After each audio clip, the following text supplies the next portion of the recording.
Hey there, how you doing today? And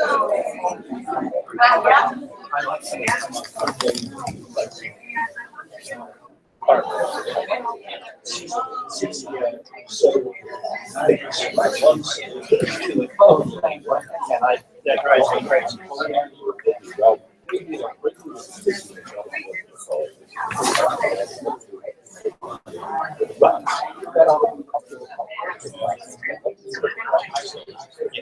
I mean, what I do is last that's one solution.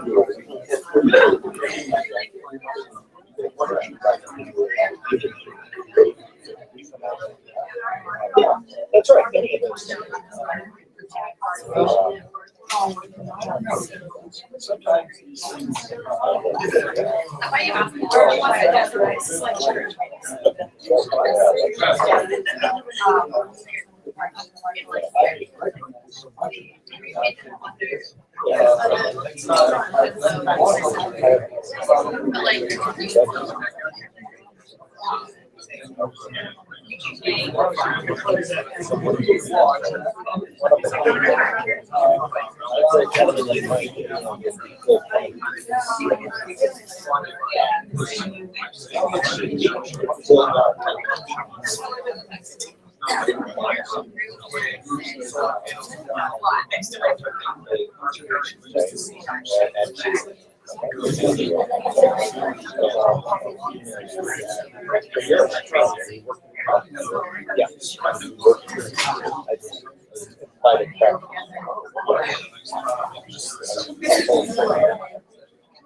In lieu of cars, my apologies.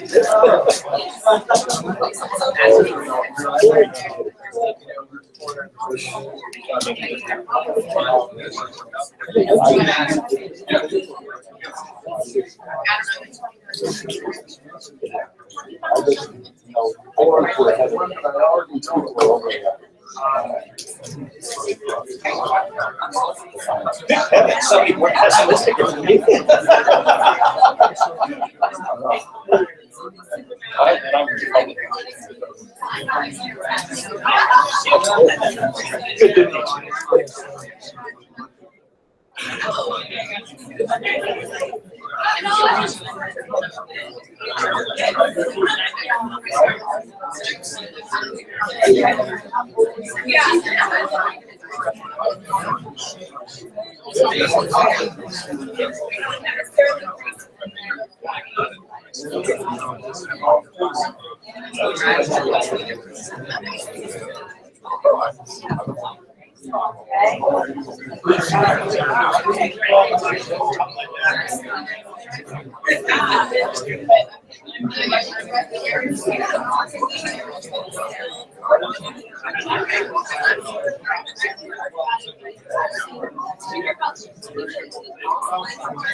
That's like one thing I do.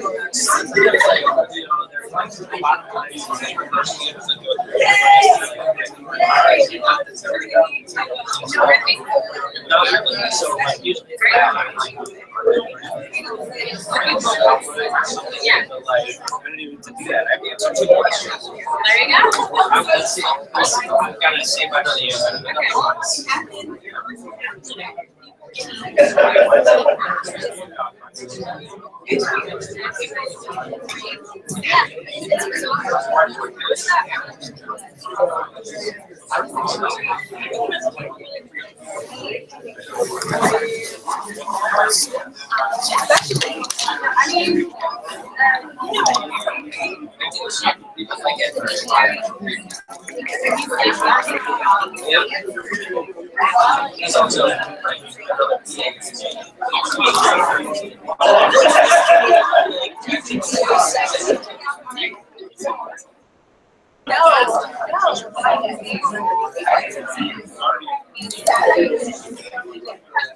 Right after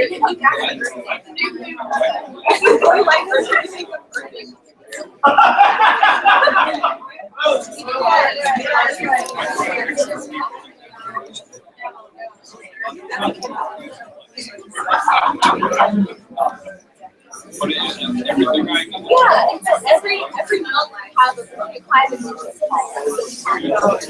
my policy, my articles, and there are updates about the I turn my contact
I consider myself a friend, so I live in a company. Sure, yeah.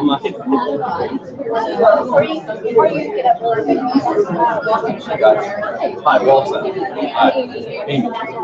Yeah, great. Josh, cool. Are you guys in DC? Oh, okay, cool. What are you guys working on? Yeah. Obviously climate. Okay. Okay. All right. Okay. Oh, right. Okay. Good. We're not sitting next to each other, so we can just pass it. I work in climate as well at NRGC. I've been working in Virginia with power plant and all the other sort of various energy issues, mainly in Virginia. I'm in DC. Yeah. I'm surprised we haven't already met.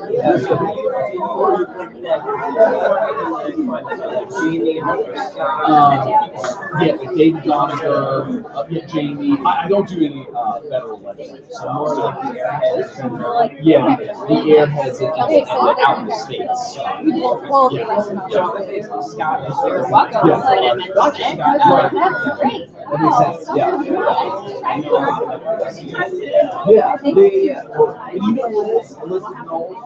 Yeah.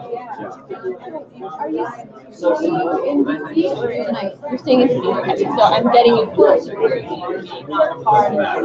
Doesn't matter. What neighborhood? No, I just need to go to a quiet spot. Okay, well, I had that too. I think I'm more like specific I'm all, on okay, yeah. what's going on. Whenever I, Yeah.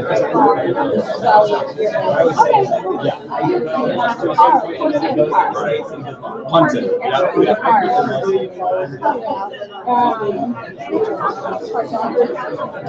Yeah. There's new construction that is like really Remind me, I need to jot that down. So did you see this? Basically,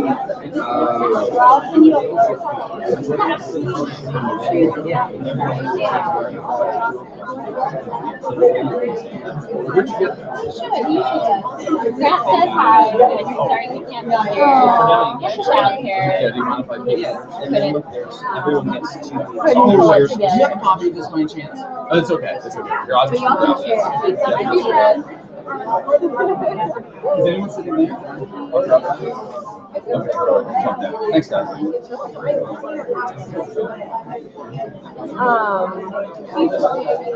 I hate construction so much. I'm trying to. I know there's a place to put a car on there. I don't drive that often, so I'm not good at this. I just out of the garage, back into the garage. That's what I do. There's, there's a neighborhood parking. Yeah, that's I will first request. You're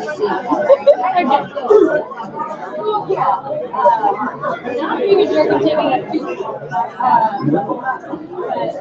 Look at all these people.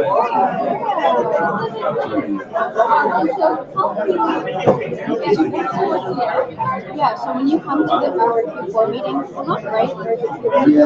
Q1, whatever Q is.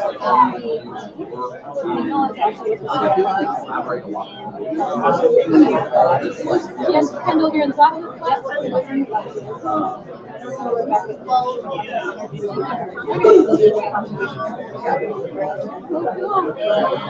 Running all the, Oh, that's funny. I like done the I used to like all of the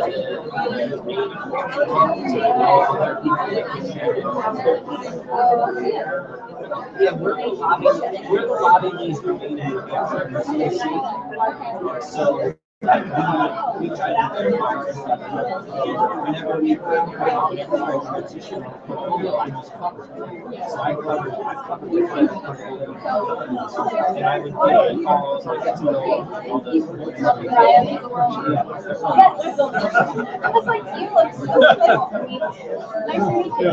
This is Amy and Josh. Nice to meet you. Sterling. He is real estate broker in Miami Beach. And I met him. You told me that. Yes. So nice to meet you. Thank you. I hope anybody can get them. They were checking. Oh, it's really. And I also got more. Yeah, I don't. Were you on the call last Friday? No. I really. I mean, I think we have to sort of chart that process somehow. I mean, just it's also crowd psychology. How you get it into their heads. Hey, when I speak, I'm going to say I'm reserving 3 minutes at the end for you guys to ask me questions. Just that way, like, oh, yeah, maybe we should ask questions.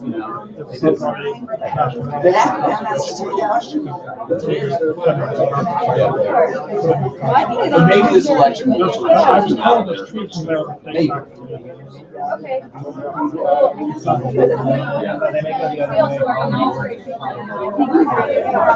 Other people not understanding politics. Yeah.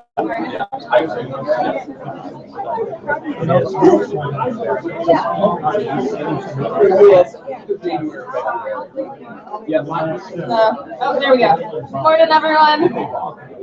Morning. Morning. We're going to get started in about 5 minutes. Just grab some coffee and bagels if you haven't. And we are going to get started with this event in just a few minutes. We are going to be a little bit crowded today. It's really amazing to see all of the interest in this conversation that we're going to have today. But please grab a seat. If you've got some seats in the middle of your row, make some room so everyone can grab a chair and we might have some folks who need to stand, and we'll try to grab some more chairs if we can. Thank you all for being here.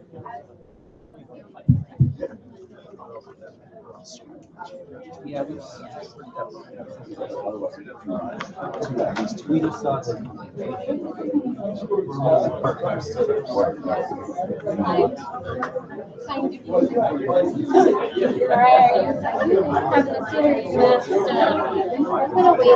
Everyone had a seat.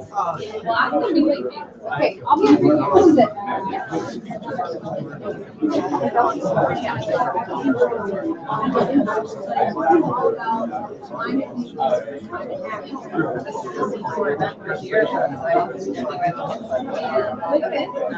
You want to do that? So we should bring this from. You know more about it than I'll do. Well, you want to do that when I close it?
I'd like to tweet that we follow the YouTube stream. Do you know what the YouTube stream is called? I just tweeted it from our account and I put it on our Facebook, so you can copy the link from there. Okay. It's called Climate and Politics Forum, What's Next for Virginia. Okay. So you should be able to find it by searching there or by taking the link. Thanks.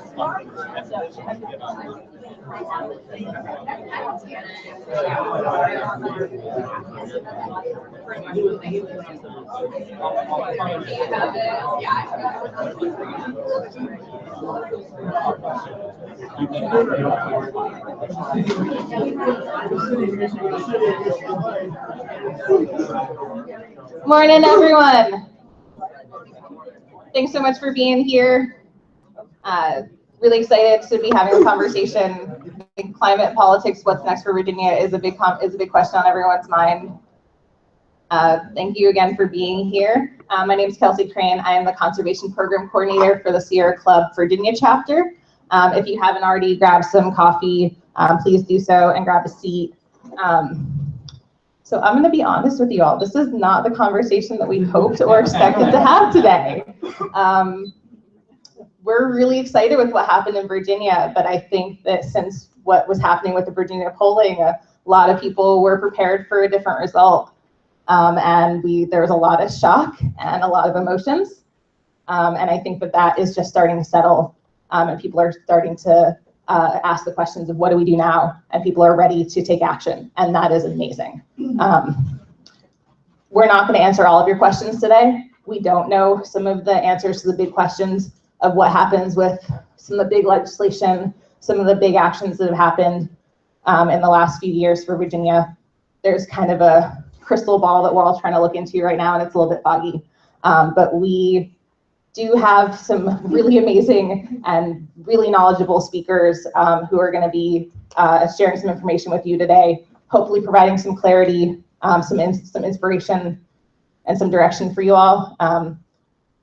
But there's definitely, a lot that's up in the air right now. I don't think we're going to be able to resolve everyone's questions, but the efforts for progress are still ongoing, and change is going to happen. Change is already happening. It's within public will. It's within what the markets are saying right now, and it's what our planet needs. What I definitely do know is that your voice matters. You are all valuable if you have a vision of change, and that you are powerful and your voice is powerful, and you should never doubt that. There's a lot that has been said recently that is trying to make people who are looking for progress and for really big changes, and for quality for everyone, who are trying to make people doubt that you can make real change, that your voice is one single person can't do a lot, but that is not true. The path toward the clean energy future and addressing climate change has already been paved. What was previously our past president's list for climate action and was hopefully going to be our next president's list for climate action has now become the people's list. And there are still really good leaders who are pursuing that list, but we can check off those boxes with really amazing visionary leaders and community action and all coming together. That has been seen in this last week. People have come together. People who don't normally have conversations, who all want the same change, but we're looking at different ways of getting there, are now talking about how do we come together? How do we make sure that we protect what's really important for clean water, clean air, future of our planet, equal rights for everyone, and making sure that everyone has the ability to pursue their own dream and vision of the world.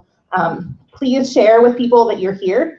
Share this conversation on social media. We're live streaming today.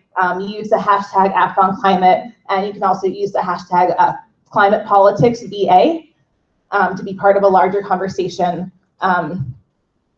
Today you're going to hear from the director of the George Mason Center for Climate Change Communication.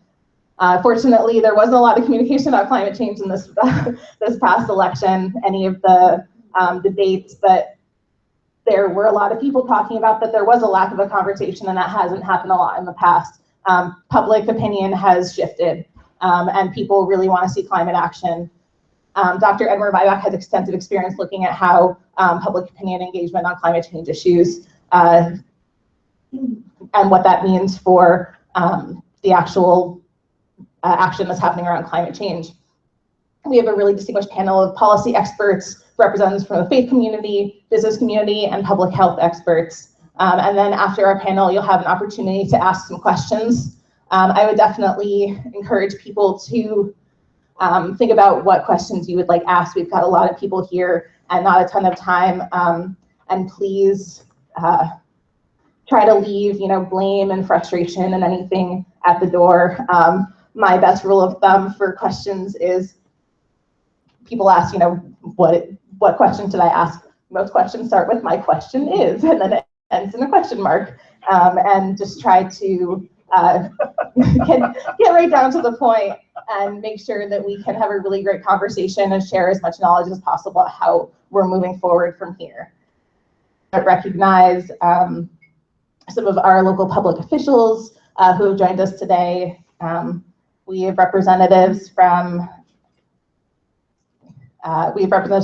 Stork's office, and then I believe we have a representative from Senator Warner's office here with us today. And then we have great representatives from people who have helped put this whole event together: Environment Virginia, Virginia Conservation Network, League of Conservation Voters.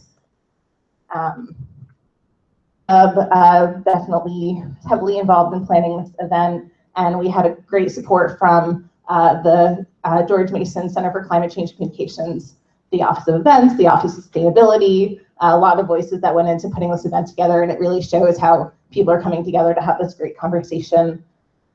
And I definitely want to thank all of our volunteers who helped out with this event and all of our members of the media who have helped spread the word. So with that being said, I would love to introduce our keynote speaker, Dr. Edward Maibach. Dr. Maibach is University Professor at the George Mason University, Director of George Mason Center for Climate Change Communication. His research has been funded by NSF, NASA, and private foundations, and focuses on public engagement and climate change. Dr. Maibach recently co-chaired the Engagement and Communication Working Group for the 3rd National Climate Assessment. He earned his PhD in Communication Science at Stanford University and his MPH at San Diego University, and was previously served as Associate Director, National Cancer Center, Worldwide Director of Social Marketing at Porter Novelli, and Chairman of the Board of Kids Save International. Please give a warm welcome to Dr. Edward Maibach.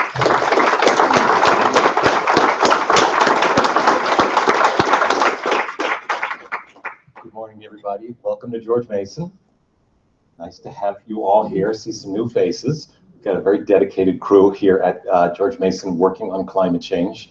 Our center, the Center for Climate Change Communication, we're sort of the public-facing arm of the university, but we've got an amazing sustainability office, people who are working to help make the university more sustainable. We've got remarkable climate scientists who are working from sort of the back end, looking at projections of what is likely to come, running climate dynamics models, and remarkable ecological scientists of a variety of type who are understanding the impacts of climate change, both here in the Chesapeake region and really in regions around the world.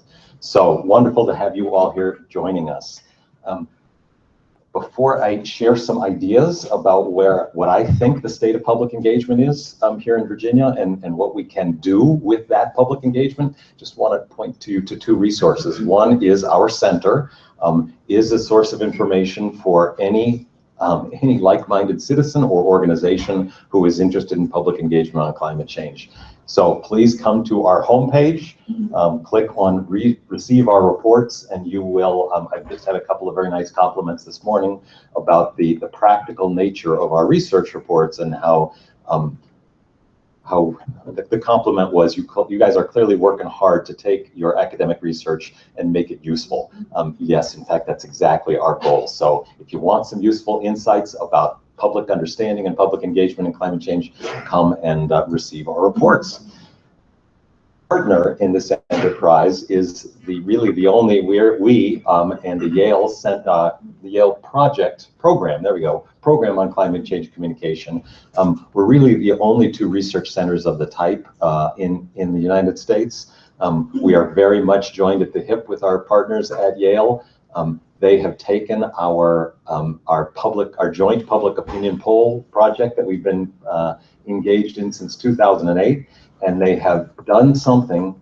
They've learned something from our climate science colleagues, something called downscaling. One of the cutting edge areas of research in climate change is taking global climate models and downscaling them so that we can make projections about what is likely to occur in very small geographic regions, so that place-based decision makers can make better decisions about what they should do to prepare for what is to come. Well, my colleagues at Yale have done the same with our public opinion polling data.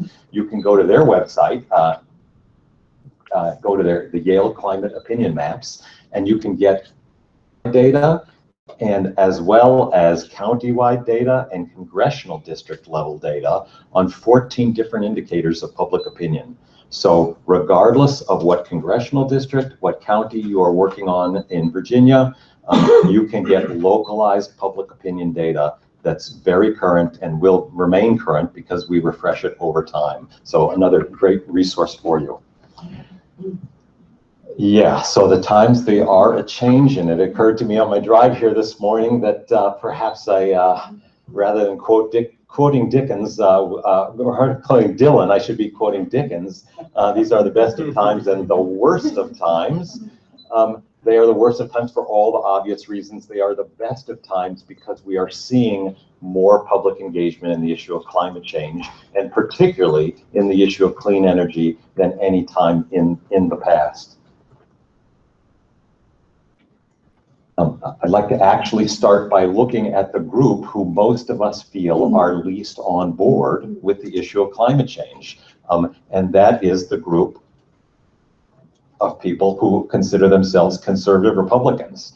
So our most basic question in our global climate change in the American Mind surveys, before we ask any other questions about climate change or global warming, we ask people what do they think? Do you think global warming is happening or not? In the past 2 years, we've seen this huge jump upward in the proportion of conservative Republicans who are now convinced that climate change is happening, from 28% to 47%. We still haven't broken the halfway mark, but in terms of change in public opinion, to see a 20 percentage point increase in 2 years is really remarkable. So this is a trend that all of us in this room have an opportunity to help continue to cultivate. The more we succeed in cultivating this trend, the more rapidly we will be able to make progress in terms of thinking through and enacting sensible public policy solutions.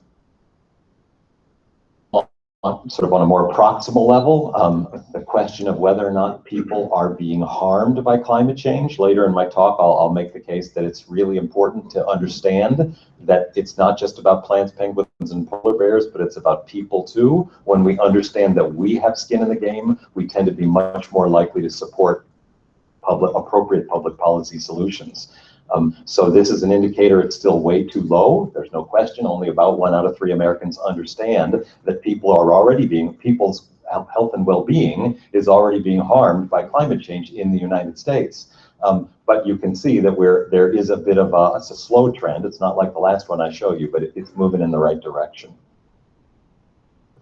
A couple of people have asked me about our research on the Francis effect, the effect of Pope Francis's encyclical about climate change released last summer. We have done research tracking a cohort of Americans between last spring and last fall.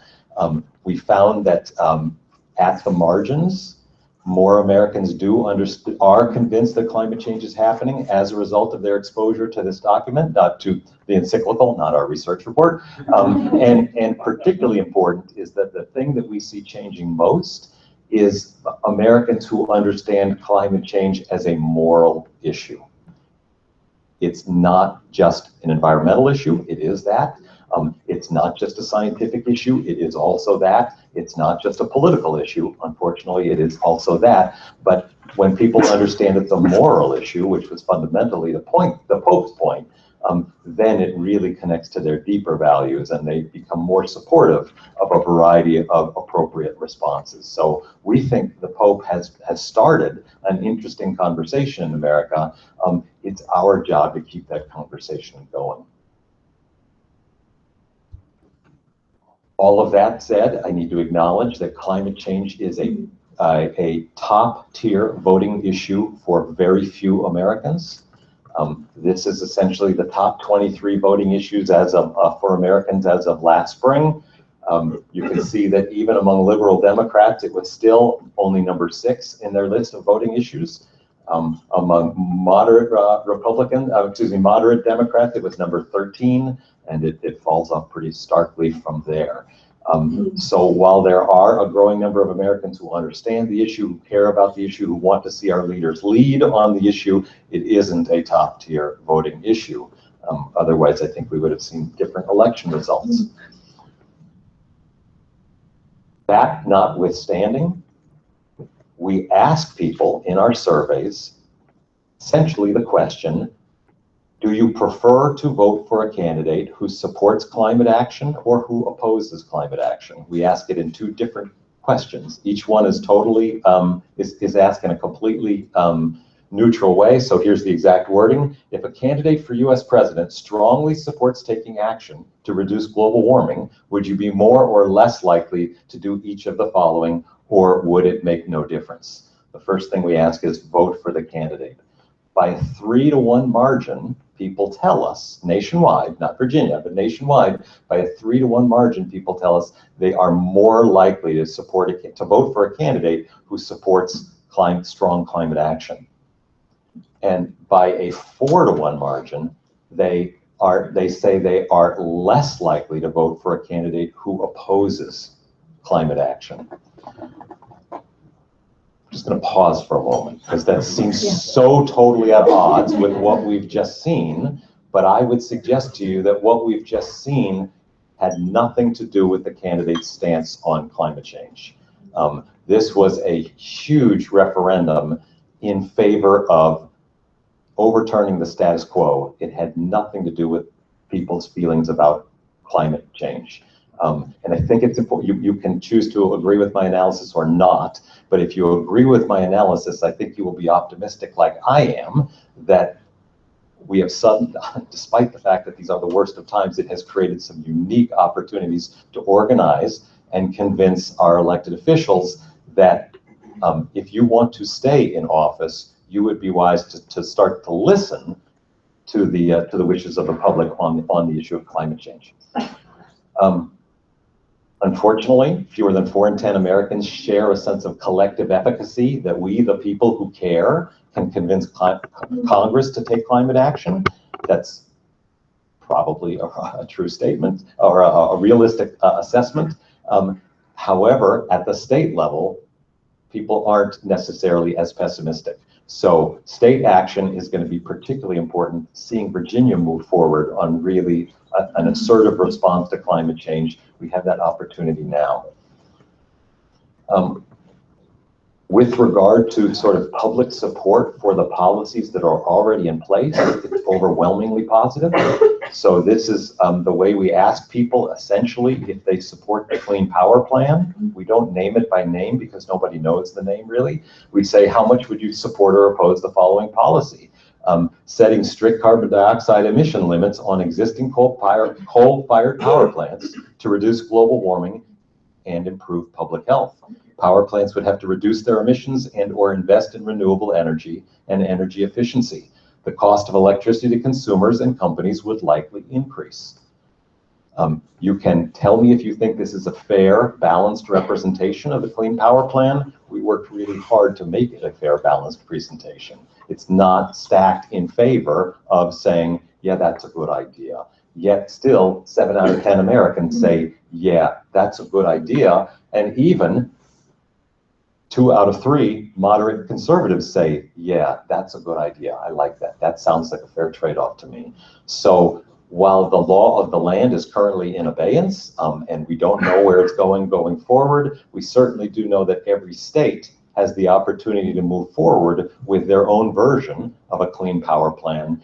And my assessment of what Virginia has been doing in that regard is we are underperforming. So we have an opportunity here to convince our elected officials to sort of up our game on our state Clean Power Plan. And I think this is an important issue, given that we've got the COP22 process going on in Marrakesh today. The leaders of the world are meeting to discuss exactly how we're going to meet our global ambition to limit the warming to no more than 2 degrees. Most Americans say the United States should be leading regardless of what nations or other nations are doing. Ironically, it looks like we are the nation most at risk of bolting from the global agreement. That's not what 2 out of 3 Americans would like to see us do. They would like to see us leading irrespective of what India does, irrespective of what China does. As it turns out, China and India seem a whole lot more resolute than we do at this moment. And this is the one number, actually. If you can only take one number from my presentation, this is the one I want you to take away. There are a whole lot of Americans, a whole lot of Virginians who say that they would be willing to join a campaign to convince elected officials to take action to reduce global warming. When we've looked at how many tens of millions of Americans this figure implies would be willing to join a concerted, citizen-led effort, it certainly outpaces the number of Americans who are members of all of the large and small environmental groups nationwide.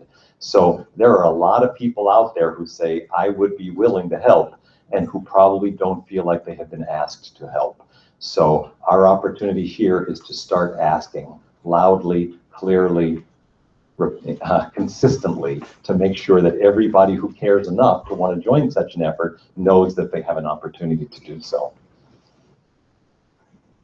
Another point I want you to understand is that citizens, we do expect to see our elected officials lead, but we also expect the corporations who we buy our products and services from to lead. As a matter of fact, we expect more leadership from corporations than we do from government.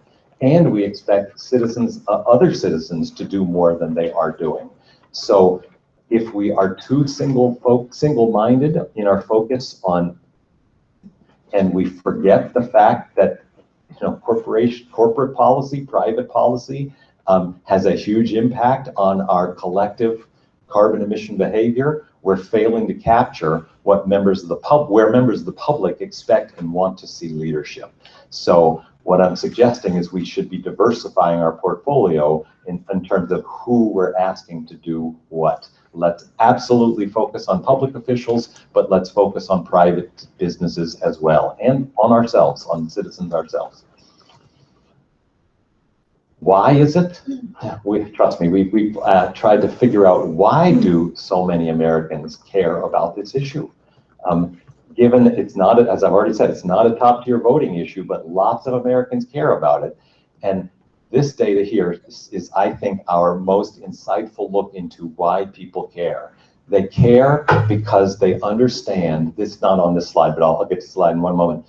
The average American, even climate deniers, understand that dirty fuel pollutes our air and our water, and polluted air and water isn't in any of our best interest. It's bad for our health.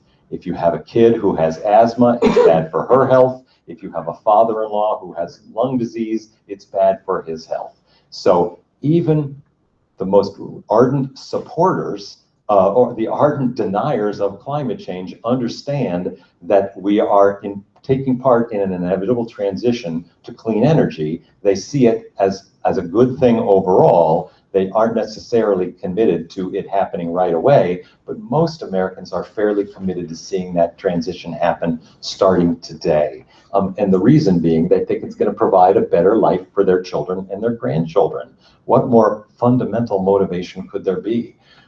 They understand that it will improve people's health. Interesting, this is we're just about to kick off a major initiative with America's physicians, trying to get them to use their trusted voices to explain that the most important thing we can do to limit climate change and thereby protect our health in the long run will have the wonderful beneficial quality of protecting our health immediately as well. By pivoting us away from fossil fuels towards clean renewable energy, cleaning our air and our water. And that's a message that will resonate with the public. I won't take you through all of these policies. I'll simply say the public is wildly supportive of the transition to clean energy. People love it. They love it to the extent that they want to see public resources used to accelerate that transition, to fund more research into, to do more R&D, to provide tax rebates for people who purchase energy efficient vehicles or solar panels. Even conservative Republicans, 65%, 2 out of 3 support using tax money to help us make the transition at the household level. Even regulating carbon dioxide, the primary greenhouse gas, is a pollutant. You even see more than half of conservative Republicans supporting that proposition. So there is more support for sensible policy than perhaps we understand when we look at sort of the popular press. This is the last point I want to lead you with, the climate silence.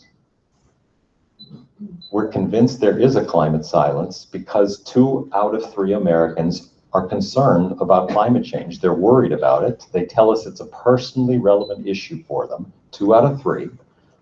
But most people say they rarely hear about it or read about it in the media. So there might be a real dearth of media coverage. But of greater concern to me is that only 2 out of 10 Americans tell us they hear the people in their social network, their friends, their family members, and their coworkers talking about climate change once a month or more frequently. And we have a trend going in the wrong direction. We ask people, how often do you discuss global warming with your friends and family? And as you can see, over the past decade, we've essentially lost 10 percentage points. We've got a trend moving in the wrong direction. More people care about the issue, but fewer people are talking about the issue. It's pretty darn hard to solve problems unless you're willing to talk about it. It's pretty darn isolating to be worried about a problem, but yet feel you can't talk about it for a variety of reasons. We're actually now looking into what those variety of reasons are. Our intuition tells us people don't want to talk about climate change because they're worried about getting into an argument with somebody, and they don't really not interested in getting into an argument. They're interested in sharing their concerns and talking about solutions. So surfacing the fact that most Virginians are concerned about climate change, and suggesting that one of the most important things you can do is start talking about it to your friends, your family members, your coworkers. Start talking about what you think sensible solutions would be. That's going to be a very, very liberating thing, helping people actuate their concern and turn it into the kinds of requests, if not demands, for better public policy, better private policy that will really start to make a difference. I think I'm going to leave it there, actually. I've probably gone long enough. Yes, sir.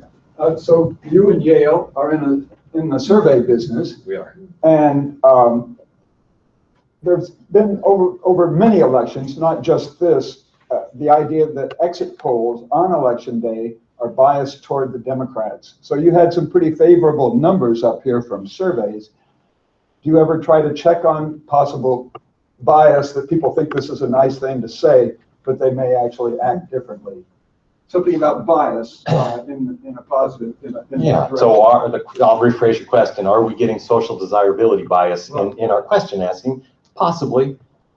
We do take scrupulous efforts to try to ask balanced questions. And we make sure that regardless of your worldview, and actually I will go to the next slide just to make this point, regardless of your worldview about climate change, we've identified 6 distinct groups of Americans, from people like myself who are alarmed, really alarmed about the problem, down to people like my uncle who is dismissive of the problem. I and my uncle, we both feel very strongly, passionately about our position. We both think we're right. Americans, however, the Americans in the middle 4 groups in this Global Warming 6 Americas segmentation analysis don't really feel all that strongly. This group is pretty convinced that we've got a problem and does feel fairly strongly that we should be moving forward. This group that we call the cautious, they're inclined to believe we have a problem, but they're not so sure. They really hear things on both sides and they really don't know what to think. But if you add up, the numbers, that's essentially, these 2 groups are more than half of America.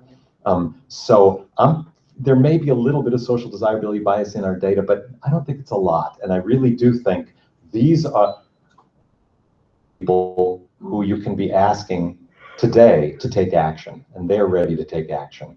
A variety of different kinds of actions focused on our legislators and focused on the businesses that they shop with.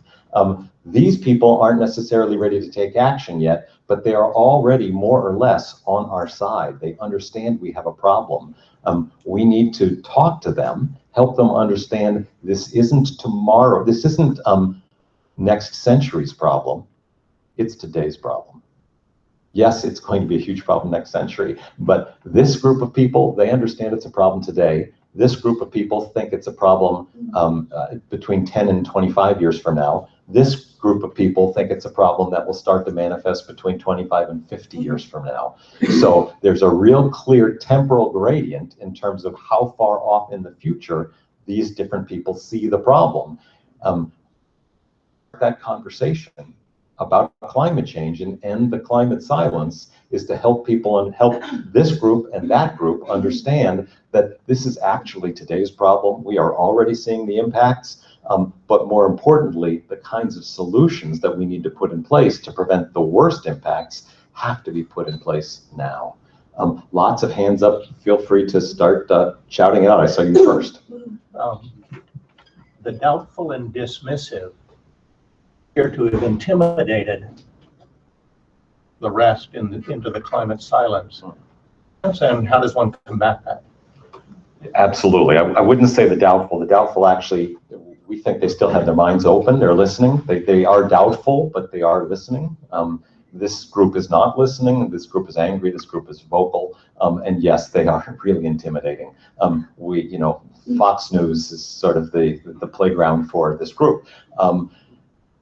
And the reason why we believe it's so important to break the climate silence, because otherwise the only voices that are being heard are these voices, which gives them the impression of being far, far more numerous than they are. It's really only 1 out of 10 Americans. When you look at the Yale climate opinion maps, I think we have the 6 Americas distributions up there. You'll see that that's the case in any community in America. These people are in the minority, but they seem much more prevalent because of how loud they are. Yes, sir. Do you have any data about how much of people's opinion is based on things like carbon dioxide, degrees Fahrenheit, sea level, and how much of their opinion is based on things like social identity and group identity?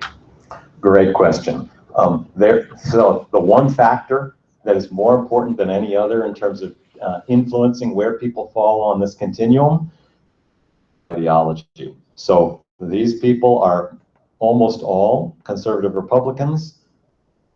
They're almost all liberal Democrats, meaning political ideology really is the big driving factor. I don't know how much we can do to extricate climate change from being an issue of political identity, but I can tell you that one of the reasons why I spend a lot of my time working with TV weathercasters is because weathercasters are not political. They wouldn't do politics. They wouldn't touch it with a 10-foot pole. That's why I'm now working with physicians. Most physicians are apolitical. They have the ability to say, look, I care about this issue because I'm seeing my patients being harmed. So we're working really hard to activate non-political voices to explain the current relevance of climate change to Americans in hope of trying to break these two issues apart. Yes, sir. Dr. Mylock, I try to be very brief about this because I know you have to leave at 10 o'clock. I come from a long career in the national security community. And the national security community for more than 15 years has been very vocal about their concerns over climate change. And there is a lot of published material out on the internet available that they have said. In fact, it's now been labeled a threat catalyst, which sets off alarm bells in our military planning. And within the military planning community, we're very concerned about it. But this is the climate silence thing. It's not being communicated. But the people responsible for the security of our nation are taking this seriously and have been for 15 years. How do we get that out in front of people? So let me actually answer your question by asking you a question, because you're much better able to answer it than I am. We agree with your assessment that the national security community understands the real nature of this threat and has been very clear-eyed in writing to it. What they've mostly been talking amongst themselves, however, is my sense of things. I have the great good fortune of working with both Navy and Air Force officers who get sent to us to do their master's in strategic communication. And this is a conversation I've had a chance to sort of ground truth with lots of them, asking them, well, why doesn't DOD talk about it publicly?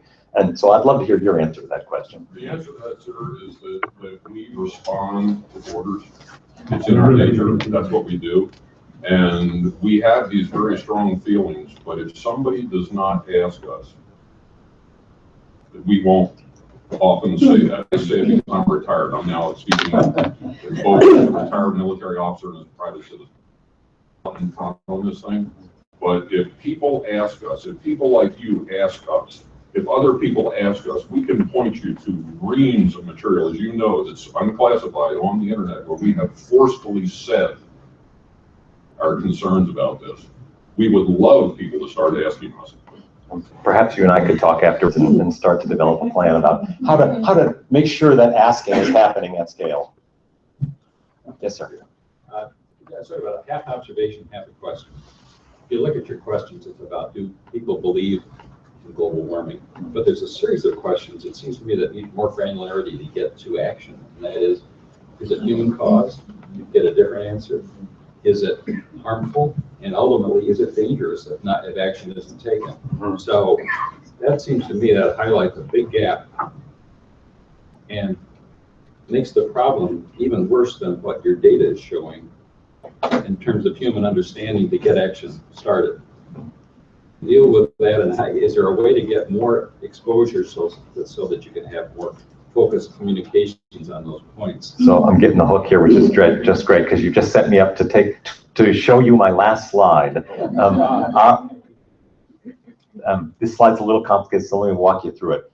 The question is, how do you get people to take actions that will make a difference? So we start our analysis by looking at both political activism, political actions that people can take, as well as consumer actions that people can take. We also look at their attitudes. Do they support a vigorous response? What we found is that there are 5 key beliefs that predict those Americans who are taking these actions and who have these appropriate attitudes. And the 5 beliefs are remarkably simple. It's real, it's us, i.e. it's human caused, it's serious, it's bad for people, not just plants, penguins, and polar bears, because there's a big divide in America about concern for plants, penguins, and polar bears. It's solvable, there are things we can do about it, and the most fundamental of those beliefs at all, the belief that we now call the gateway belief, is there's a scientific consensus that human-caused climate change is happening. The reason why we've come to be convinced that this is a gateway belief, the most fundamental of all beliefs, is because the organizations who are trying to convince America to go back to sleep on this issue, it'll all work itself out in the long term. They're saying, they have been saying for the past 20 years, there's still a lot of disagreement among the experts. Once the experts decide, they'll let us know. It turns out that this is a perfect message for climate opponents because it so perfectly works with the way the human mind the way our minds work. When we see on television one expert saying we've got a problem and another so-called expert saying we don't, our mind creates equivalence between the 2 points of view. Most of us, to your point, most of us aren't interested in learning about degrees centigrade or anything else. Parts per million CO2, we just want to know, do we have a problem and what's the proposal to fix it? And so the other side has done a very good job of creating false equivalence and convincing most Americans that there's a disagreement among the experts. The average American today thinks that only 6 out of 10 experts are convinced that human-caused climate change is happening. So we think of these 5 points, it's real, it's us, it's serious, it's solvable, and the experts agree. These are 5 simple, clear messages that have the potential to actuate stronger attitudes that we should be taking action, as well as actuating behaviors, helping people roll up their sleeves and get involved in bringing about solutions. So thank you all for being here today. Thank you all for what you have done and what you will continue to do. It's really, really reassuring to see all of you here today, because I know we can make a difference, at least in Virginia, if not in the nation and the world. Awesome.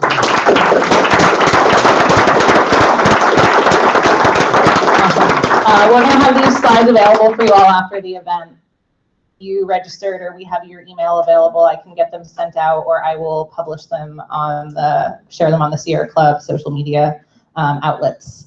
I wanted to say a special thank you to Supervisor Faust for joining us. He's a supervisor for Fairfax County for the Drainsville District. Thank you for being with us here today. I also wanted to say that this shows that we need to talk about climate change. We need to talk about it with our friends. We need to talk about it with our neighbors. I think some of the best conversations that happen don't come from necessarily sitting and reading an article about the science of climate change, but sitting down and talking with your family and your neighbors and finding out what concerns them. And then you kind of go and do a little bit of research on what those facts are. So please, there's been a lot of discomfort this week for people, and I would say lean into that discomfort. Now is the time for uncomfortable conversations that end up becoming transformative conversations for people. So thank you so much to Dr. Maybach. I also want to thank IPL for making this a zero waste event. The plates that you all are using are not disposable. You can put them in the box in front of the trash can. And then we have the reusable napkins that you can also put in the box in front of the trash can. I think the cups are disposable, the plastic ones, the coffee cups are not. So if we could just keep in mind that we have made this a zero waste event as much as possible. I also want to recognize some of our Sierra Club leaders who are here. Our chapter chair, Seth Field, has joined us. Our conservation chair, Bill Penniman, is with us. One of our transportation leads, Tim Stevens, our legislative chair, Susan Stillman, one of our Great Falls group leaders, Susan Bonney. And am I missing anyone? You all are fantastic. And all of our volunteers, everyone else who's here with us today. So I also want to thank one of our folks who asked a question before, Calvin Hickey, recently wrote an editorial for the Sierra Club about climate change from how the military is engaging and sharing that this is a real problem with folks. So I want to say thank you. And you all can check that out in the Fairfax County Times in the most recent edition. We are going to move on to our amazing panel of speakers. I'd like to welcome our panel. Our moderator is Natasha Geeling from Think Progress. She's a climate reporter, has previously worked for Smithsonian Magazine, also Slate, Modern Farmer, and Bustle. She's an Oregon native who received her BA in English from Wellesley College. We also have Joshua Sachs joining us from National Wildlife Federation. He's a legislative director who helps set clean strategy and coordinate outreach to members of Congress on key campaign priorities, especially clean water and wetland issues, energy policy, federal appropriations for conservation and protections of public lands. Also on our panel is Walton Shepard, who's the staff attorney and policy advocate for National Resources Defense Council, works on energy efficiency policies, carbon pollution standards at the state level, does a lot of work to support Virginia carbon standards. We also have Laura Martin from the Rock Spring UU. She is the Director of Mission Integration and Congregation Care at Rock Spring United Church of Christ in Arlington. She received her master's in divinity from Wellesley Seminary and an undergraduate degree from the University of Virginia. She works a lot on eco-justice and the intersection of eco-justice with racial and economic justice. We also have Ray Martin, who is the Director Emeritus of Christian Connections for International Health, works with 600 different organizations promoting global health and wellness through faith-based organizations, has also worked with World Bank and USAID as a foreign service officer, mostly doing work in Africa, and since his retirement has been critical in the establishment of the Center for Sustainable Climate Solutions at Eastern Mennonite University in Harrisonburg. We also have Richard Sterling, who is a broker associate with eXp Realty in Virginia Beach, which is he's a real estate specialist in the surrounding areas around Hampton Roads, specializing in waterfront and coastal communities along the Chesapeake Bay, and has over 30 years of experience in real estate. Hampton Roads is one of the most vulnerable areas to sea level rise in Virginia and in the entire country. So I thank all of our panelists for joining us. I'm going to turn it over to Natasha to get us started with some great questions. I guess I could probably. Can everyone hear me? I talk like this. Hi, everyone. We've been over like this. We're going to get turned on in just a second. Okay. Oh, there we go. That seems a little better. Great. Thank you so much, everyone, for coming out and joining us today. I think we're going to try to work on breaking the climate silence. So I'm going to start with question just for the entire panel. We can just go down and talk about, introduce yourselves, or we have a little bit of the intros, but maybe delve a little deeper into your role in your community and how you have come to see climate change as, an important topic to be working on. Sure. So, hi everybody. Thanks for having us. My name is Joshua Sachs. I'm the legislative director at the National Wildlife Federation. National Wildlife Federation is a 6 million member national advocacy group that has, I don't work the mics, that's on somebody else. And what I do for them is I help set in all of our federal policy, both administrative and legislative, and I'm sort of our chief lobbyist. So happy to talk to you today about what this means congressionally or administratively, things like that. I came to climate change, I guess.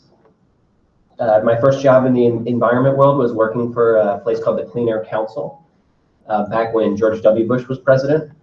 And it's sort of where I started. And over the years, I've drifted to many other policy areas. And it always sort of comes back to climate because climate drives everything. At the National Wildlife Federation, we say the greatest threat to wildlife is climate.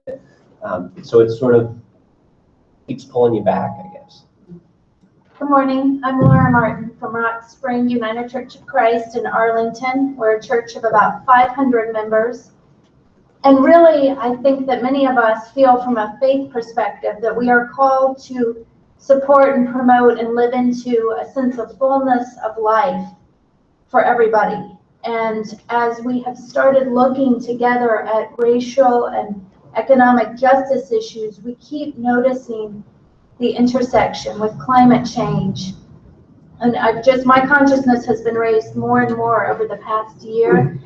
I attended Ecumenical Advocacy Days, which I would encourage all of you to look at in April, and heard from a retired chemical scientist who then went to seminary, who was really able to come, and he actually preached at our church as well, on the intersection of faith and climate and the connection between those. Excuse me, Walton Shepard. I'm with the Natural Resources Defense Council, and I work primarily on clean energy and carbon-related issues, mostly in Virginia, but in a few other states.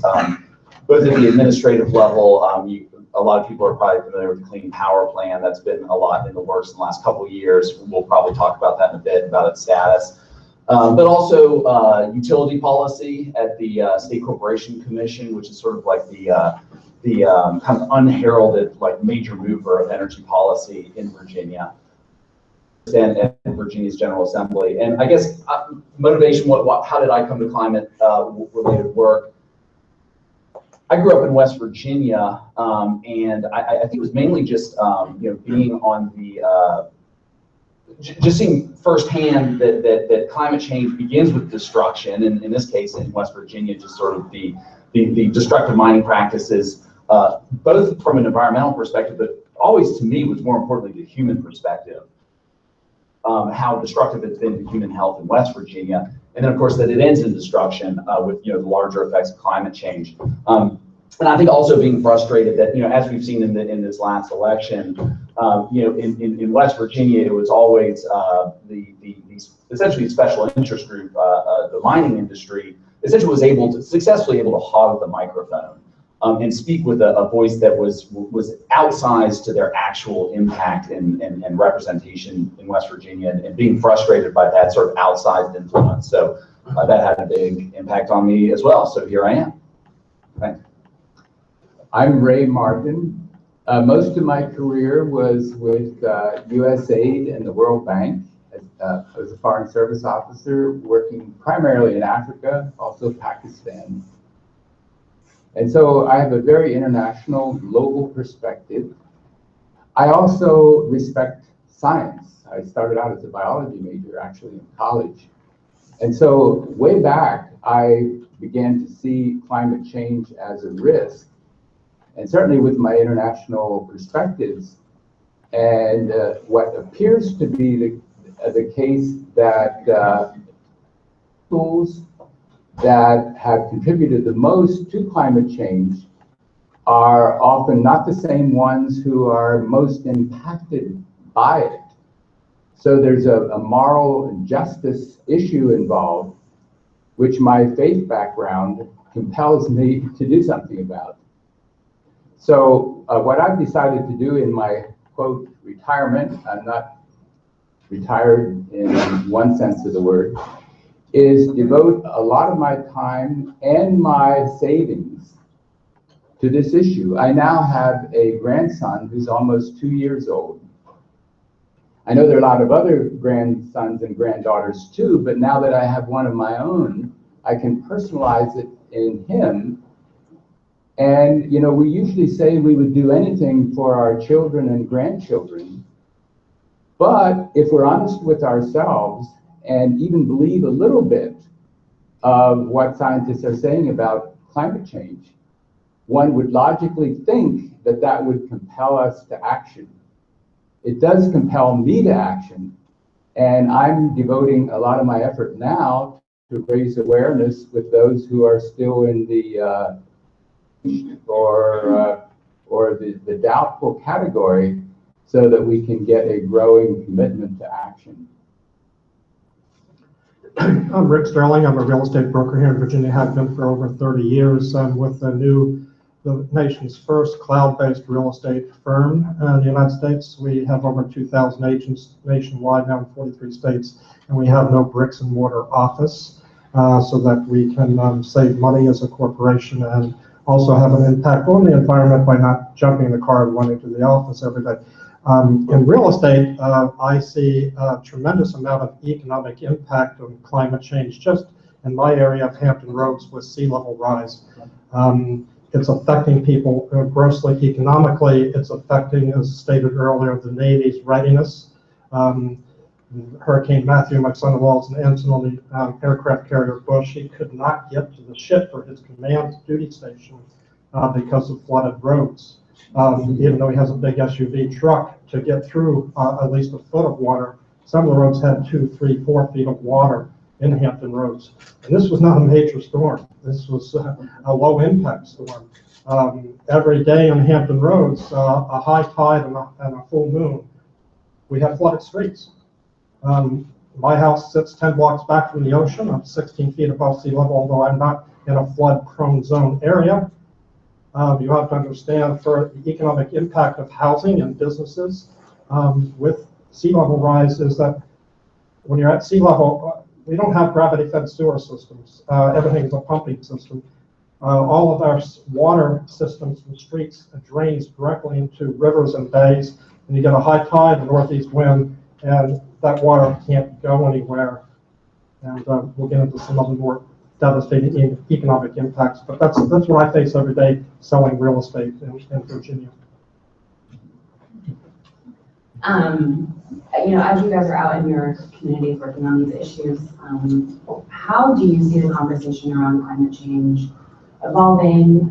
What's it like going out and talking to people? What's that been like over the last, you know, decade or so that you guys have been engaged in this work? I think one of the statistics that was most striking with the presentation was that 20-point jump for conservative Republicans, you know, from not accepting to, you know, coming kind of to terms with the fact that climate change is happening. You know, anecdotally, is that something that you're seeing in your work, or are you still seeing pushback? Well, I don't work in communities so much as I work on Capitol Hill and in Washington. So my world is different, and I see binary politics, and there are people who help and there are people who don't, and maybe a small few who are kind of mushy in the middle. If the conversation is changing on Capitol Hill, it's that some people now see climate change as more of a driver. They know that if you're a liberal Democrat, that climate change will excite a constituency. So there are louder climate champs than before. There are louder climate deniers or skeptics than before. You look at things like the House Science Committee. And there are people who will privately tell you they see climate change as a liability, but I don't know if that would be true anymore after the election. and I've been in my role at Rock Spring for a little bit over a year. And in that time, one of the particular challenges that I've seen is where are we going to focus as a community of faith? For example, we have done a lot around racial justice. And so for me, it's really important to come back to the intersection, that we don't have to make choices, that this arc of justice is really pointing towards a place that includes climate change, and we talk about the impact of asthma and the health implications and the racial bias in those. So it's continuing to make the linkages among all of these. Yeah, okay. Yeah, I've observed, I think, some evolution, although I was encouraged by the statistic you mentioned, Natasha. I was a bit discouraged by the relatively flat graphs on some of the other issues. And I'm a little perplexed by that.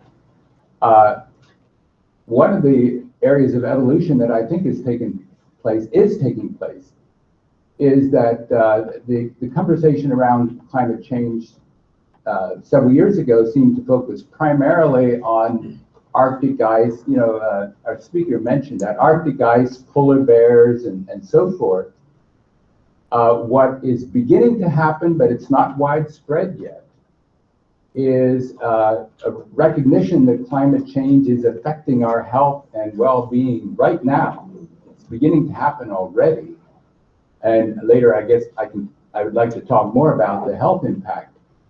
I'm very active in the American Public Health Association, and the American Public Health Association decided that 2017 will be the year of climate change and health. And the theme for our annual conference next November is going to be the overall theme is going to be climate change and health. This never would have happened 3 or 4 years ago. So I think, at least among people who are really honestly looking at the evidence, growing awareness that we need to be thinking about climate change as it affects us, not just polar bears and seals. I live in a very conservative area of Virginia, with the southeastern Virginia. So I don't hear a lot of talk about climate change. So global warming, you do mention it and you're just shot down right away. So I think the conversation of global warming needs to be more geared towards climate change, because that is undeniable. Our climate is changing, whether you believe it's man-made or it's an evolution of a cycle. The climate is changing. There is some discussion I hear from the military, but the active duty military, of course, the Navy is kind of leading the way for solar and wind and taking a look at readiness and manpower constraints with rising sea levels. But they tend to not want to be publicly talking about it because for fear of retribution and demotions or being ousted out of the particular positions. In my general area, the only discussion you ever hear is with the city of Norfolk that are discussing and having talks with the Dutch about the effects of the 14 inches of sea level rise in Norfolk alone since 1930s. There's a combination of sea level rise and the city is sinking. And most of the city is sinking because most of it was built on marshes and bays. But so there's not a lot of, except in environmental group discussions, I don't see a lot of public discourse about the environment and the concerns in Hampton Roads. You definitely don't see it in the local paper that much, or the news. I don't watch the television news because I turned it off. I disconnected myself from the television news 5 years ago. So I get everything online or through a public discussion. But it's a very conservative area in southeastern Virginia. But it has the second most vulnerable to climate change in the whole world, right here in Virginia. I'll quickly say one sort of delineation I've noticed is a lot of times we'll talk about the environment when we talk about climate change, and I'm not convinced that's as constructive as talking about as far as humans go, and as a human issue as opposed to protecting the environment. I'm convinced that if we can get beyond the sense that we're protecting the environment to we're protecting humans, we'll have a lot greater success. And as someone who loves the great outdoors and is by definition environmentalist, that's kind of not a bitter pill to swallow, but we have to be pragmatic. Can I just add to that and say, we've talked a lot this morning, and we saw a presentation all about climate messaging and the percentages of people who care and don't care. I'm not sure this matters. And I know that that's a little controversial here, but climate and broadly environmental regulation has become something that is partisan for, whether we like it or not, like many other things, like giving healthcare to people, or, you can all have your own lists. To think of it merely as if we can message a little different, or, talk about the people instead of the bears, or this or that, that ignores that this has now become a politics issue. And I don't know where we go with that, but I know that I don't know what the value is in worrying about whether the percentage of Americans changes a little bit or how much I see it in the news, because now we're talking about a party that wants to take action and a party that doesn't. And that's different from every other country in the world, but that's where it is. So it's just a thought, and Can anybody comment on what you just said? What, are we on the Q? I We're don't gonna want have a Q&A in like 15 minutes. Hold on to it. Great. Yeah, I want to get into the politics a little bit more. Maybe Josh and Walton, we can talk a little bit about this.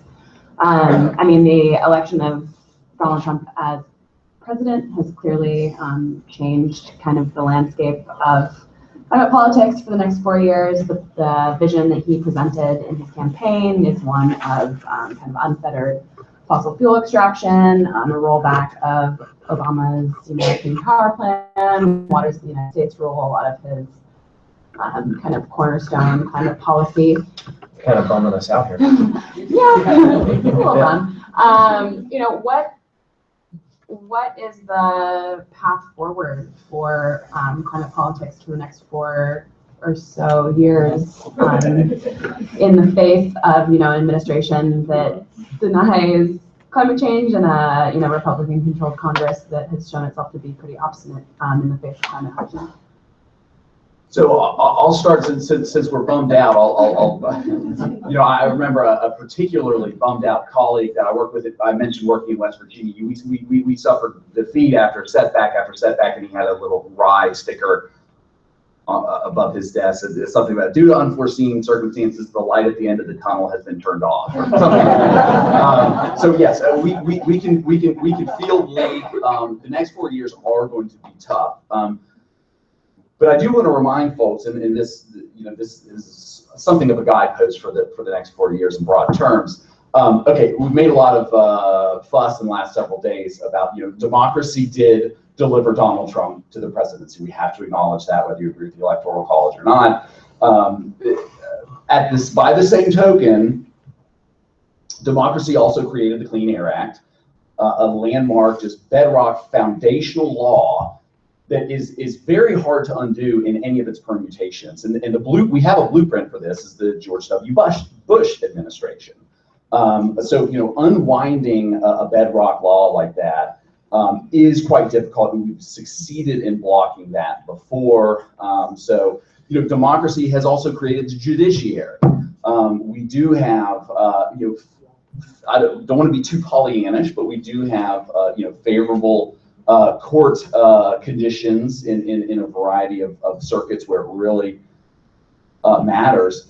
And ultimately, and this is the toughest part about the messaging and how do you get those slivers of people engaged, you ultimately do have the numbers on your side. Now, whether you can engage them or not, I don't know, but given the extraordinary feeling of folks that are essentially aligned against the president-elect in some form, fashion, or another, there is a unique opportunity to knit those people together, regardless of what the issue is, to have a pretty substantial block of folks that are opposed to whatever the issue may be as far as what they want to roll back. Again, I'm not being a Pollyanna on this because there are executive action things that he'll be able to do. But as far as being able to at least barely hold the line, that is absolutely possible because we've done it before. I think that's right. There are still some things that are unknowns about how President Trump or the Congress will act. The first thing to watch is when the new Congress convenes, does the Senate change its rules to deal with the filibuster? The last time Democrats controlled the Congress, they changed the rules to get rid of the filibuster for nominations and certain votes, certain judicial nominations, but not Supreme Court. That has not been changed yet. But no one has ever taken away the filibuster for legislation. If they were to do that, they could. If they were to do it, that really changes the ballgame because then there are 52 Republicans in the Senate. The president would sign a bill. Who knows? But let's assume the filibuster stays. I think that's a fair assumption right now. The Clean Air Act is safe, for the most part. You will not get enough votes in the Senate to repeal or change the Clean Air Act. But we are in a phase where the Clean Power Plan and all of this is new. So a couple things to remember. First of all, the Clean Air Act as written did not regulate greenhouse gas emissions.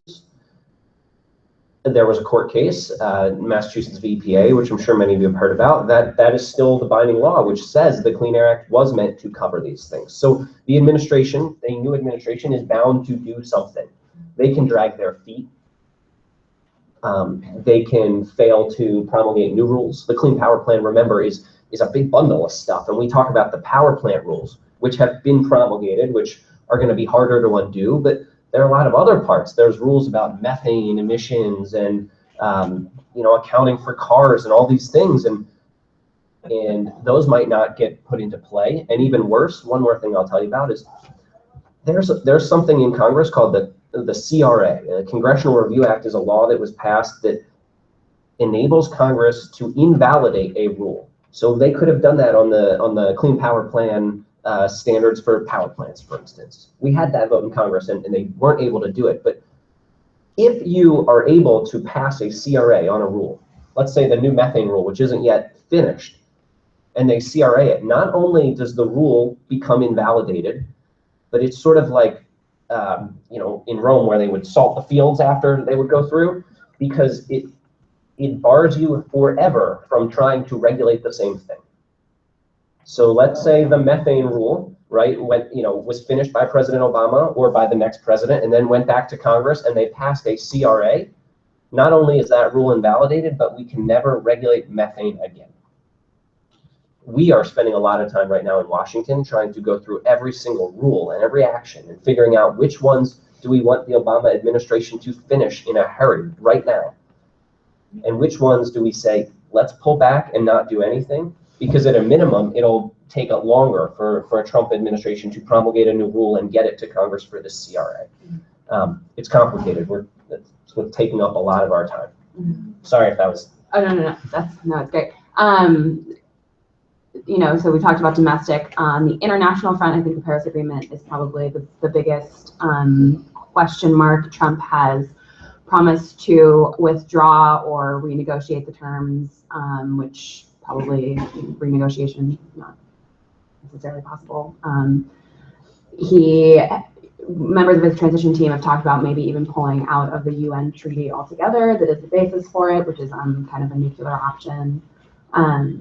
What does it mean from an international standpoint to have the United States pull out of the Paris Agreement and basically kind of take themselves away from the table in climate negotiations internationally? I don't know. Well, from a climate perspective, it means the deal falls apart. Yeah. The United States is more than a fifth of the emissions from the deal. And what incentive do other countries have? For a broader perspective, what does it mean for the United Nations and international working agreements? Way above my pay grade, but it doesn't seem good. I'd like, I don't know the precise answer to your question, Natasha, but just a couple observations. on NPR this morning, I was driving, but a Prius, 50 miles to the gallon, here to this event. They reported that Ban Ki-moon in Marrakesh said that he believes that Trump can be reasoned with. So on this issue, so I don't know whether you believe that or not. I think it's worth a gamble at least. And I would also say, and again, I'm harking back to some of the graphs that we saw with a fairly low level, 1/3 or so of people saying that this is something that they're concerned about, or the last slide said 17% are alarmed and 28% concerned. That's those two together are less than half. So that we need, in addition to whatever we do with Congress and the president and so forth, and by the way, I help pay your salary to work on this. We need to do this. But I really think we also have a huge responsibility to keep plugging away subject talked about, which we saw that it's not, old, and be willing to face the dismissive category level of people who are concerned or even alarmed, up to the point where our democracy would work in an election of people who do care about it. I really think that we have to do that. You're suggesting, I think, the health angle is one that we should really push hard on. I would just say that the G8 countries are working very hard on this, and they are lobbying the United States voraciously. Rick, I want to talk a little bit about the business aspect of climate change and sort of the economic arguments for climate action and dealing with climate change. You mentioned that you work in a pretty conservative community where climate change isn't really talked about a lot, and yet the impacts on your business and businesses around there are pretty clear. Yeah, I think it's very clear. There's two aspects to that cost, and one is just general insurance in Hampton Roads. It's almost twice what you pay up here in Northern Virginia, just for homeowners insurance, condominium owners insurance. Flood insurance is becoming a huge issue. A lot of our homes, it's gotten to the point now in my real estate practice when I'm dealing with buyers, before I even show them my house, the first thing I do, if they cannot afford the flood insurance, so I look up the flood maps for every single house before I show it. Because some of the flood insurance, the average flood insurance in Hampton Roads is $2,500 a year. $200, $225 a month is a huge impact on your purchasing power. That's for the average. The low end is maybe $800, $900. There are modifications people can do, which cost you money to lower that impact of flood insurance. That's having smart flood vents installed in the house, but there are certain requirements for that. There's a certain number of vents per square feet of square footage of crawl space that you have. We do have a few basements in Hampton Roads, believe it or not. They're not too common, but there are a few. But the impact is insurance costs. There's a cost to businesses. Major businesses that got flooded out, restaurants, office buildings, stores. I mean, the other economic impact is during Hurricane Matthew. There was 3 days, so a lot of people couldn't get out of their house. They were trapped. Their houses were islands. Could not get out of their communities. So there's a loss of economic impact to the cleaners, to the grocery stores, to the people coming to clean houses. It's a huge economic impact that people don't think about. Let alone the insurance cost. Number one is insurance cost, and I think the secondary cost now coming is the devaluation of real estate property because it is in a flood zone. There's a lot of buyers now saying, you know what, I don't want that extra cost because I know the flood rates are going up. Or to raise a house, we have over 3,000 houses in Hampton Roads that are what we call, they've had 2 or more claims of 25% losses. And those now, to keep with FEMA's guidelines, you have to raise the house above a certain level, above the flood line.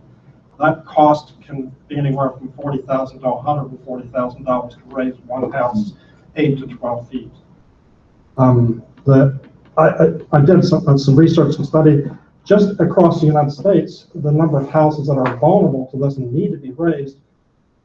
It's a 78 to 180 year backlog if we were to raise all the houses in the country that are in flood zones, not just Hampton Roads. It's a huge economic impact, let alone, infrastructure impact to do this, to mitigate this. Or the other compromise then is, okay, we say, okay, you can't build here, the government's going to buy your house. Well, that's a threat to property rights. So it's a huge, complicated issue that has, I think if we can throw out the economic impacts to people, then we'll start to talk about it more, because it's an impact to them. It's an impact to the community. An area that the Navy is having a huge talk with Virginia Beach City, Norfolk City about the readiness. Because number one, we don't have a public transportation. We have a public transportation problem. We're an island. Virginia Beach is really an island. You can't get out of Dodge without going over a drawbridge or through a tunnel. Some of the tunnels in the city of Norfolk in the last Hurricane Matthew, we had, from Hurricane Matthew to the previous storm, we had over 30 inches of rain in a month's period. 2 14, 15, 17-inch impact storms. So even the sand in First Landing State Park at Fort Story, which is a reservoir to absorb some of the groundwater, it was flooding for 2 weeks afterwards. It wasn't tidal water or anything, it was just coming out of the ground for 2 weeks, flooding Route 60 Shore Drive. So the economic impacts, I think, is where we hit home on climate change to get people to start talking about it, because it's going to affect everyone from economic impact. And that's where I think we hit home. Yeah, my sense is in the near term, the business case that Rick is talking about, and probably to a lesser extent, the military case for action on climate, is our best near-term opportunity with President-elect Trump, because we all know his policy positions, by and large, are pretty rudderless. And we don't know whether he's going to bail on that. That was campaign Trump, right? So now, look, again, not being a Pollyanna that he'll suddenly see the light on climate change, but there is a near-term opportunity for him to moderate based on just the business case for just like you wouldn't build a house on a floodplain, he wouldn't build one of his fancy hotels in a floodplain. I'm a businessman, I get this. I think that's a near-term opportunity. What's that? Norfolk and Virginia Beach is a floodplain. Right. And the risky, and Henry Paulson, the former Treasury Secretary, and Bloomberg and Tom Steyer to have a risky business kind of enterprise institute and publication about just strictly the economic business effects. So if those 3 billionaires can call, well, I don't think Henry Paulson's a billionaire, but he's a Republican. If those 3 guys would call up Trump and just make that business case, hopefully we can walk him back from the ledge before he says something that boxes himself into a corner. And we're just in that really gray, total unknown area right now, which is a scary place to be. It is a scary place to be. It's sort of, I think that this is a good time to get the faith, maybe community leaders into this. It's such a massive problem. We're facing, 4 years that maybe not looking to pan out the way that some had hoped that they would. I think there can be kind of an overwhelming sense of helplessness. How in the faith community, do you approach talking to people about climate change, about calls to action, things like that? I think all of this fire and this passion can be directed in a certain way, that people are really looking for, well, what can I do, and trying to face that feeling. I don't want to be hopeless. I don't want to be helpless. How can my actions matter? And as a community of faith at Rock Spring, we have moved just in the past 3 months to green power. So the church actually made the switch. We took the increased cost around that and said this is a way of living out our values, and then had webinars with the Faith Alliance for Climate Solutions on how individuals could also make that move to green power for themselves. going forward, we're looking at continuing to look at a variety of ways where we can make a difference as individuals and as a community of faith, and being able to talk about very real things like reducing beef consumption or meat consumption, and tying in the environment to our economic choices, to our lifestyle, and again, continuing to give people a variety of ways to enter and to stay with us. Mm-hmm. Ray, do you want to? I'm not sure whether moral and justice arguments go very far with some of the people that we're dealing with, but I think for some of the American people, they do. I regret that the slides didn't show any measurement of different affiliations. I'm going to ask him whether they have to ask questions about that. But I think there may be some interesting information if we knew more about that. One thing I want to mention, I mentioned that I'm devoting some of my time and a lot of my savings for this. I have funded at Eastern Mennonite University, my background is Mennonite, I go to a Presbyterian church now, but I funded at Eastern Mennonite University in Harrisonburg, Virginia, a center that they're calling the Center for Sustainable Climate Solutions. And the people at the leadership at Eastern Mennonite University and students too are very onto this issue, but they haven't yet sort of made it a compelling issue at the congregational level. And so one of the objectives of this center that I am funding is to work across the Mennonite church, including theology, getting down to what pastors talk about in Sunday morning sermons on some of these issues. Certainly the facts and also the justice kind of questions that are posed by the status quo. So this is another argument that we really need to keep slogging away at this long-term effort. It's a movement in a way. We'll have some losses and some gains in the current Congress or with the current administration, but we really have to make this of concern to the majority of the American people. I have put on the table in the back a bunch of brochures about this EMU Center. Susan is holding them in the back. So I would encourage you, if you're interested in working through the public, in this case, a religious denomination, to try to change these attitudes. I'd love to talk to you afterwards and pick up a copy of the brochure. Awesome. I think we'll open it up now to audience questions. Go with Hi, my name is Clint Webb. I'm the climate change division chair for the Air and Waste Management Association. Air and Waste Management Association, professional educational organization, started in 1907 to cover air quality issues. Well, can you stand up so the people in the back can hear you? Can we make this microphone live? And I can just make sure.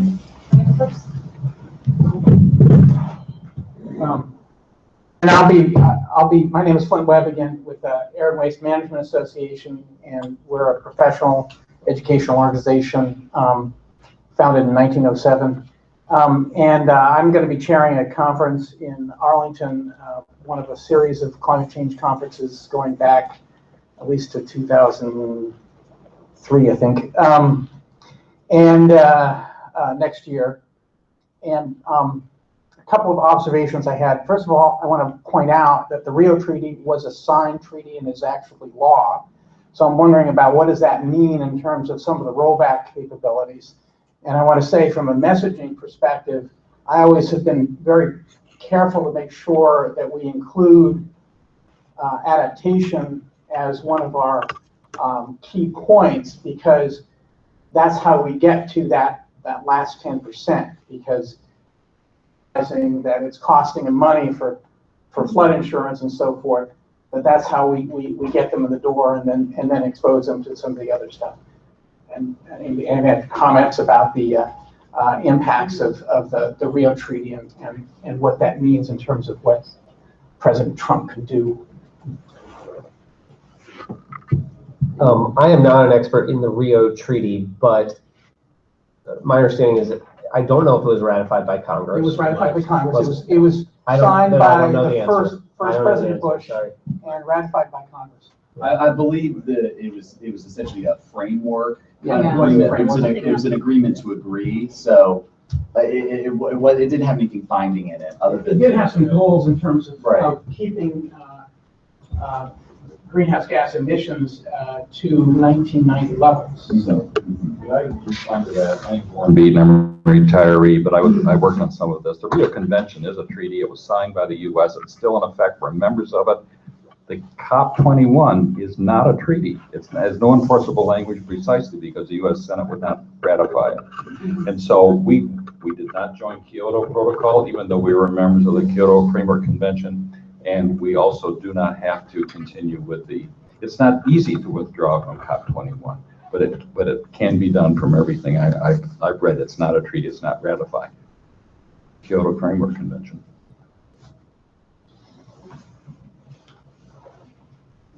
Yeah. She's in charge. Yeah. Hi. Not working again. Oh, there it is. Good. Here's the question which really troubles me, and that is, and Joshua, you spoke to it, and so the other gentleman was named I can't read from this angle, which is, okay, how did this all become so incredibly politicized, number one, and then number two, how do we depoliticize it? It doesn't have to be a partisan political issue. It isn't a partisan political issue, but it has become one. How do we pull the plug on that, or decontaminate it, or whatever? I'm gonna bum me out, but I don't know. I would say I don't know that I accept the premise. People are always telling me it's a partisan issue, but it shouldn't be. But once it is, it is. And try to think in your head of an issue that really divided the country, but has now become nonpartisan.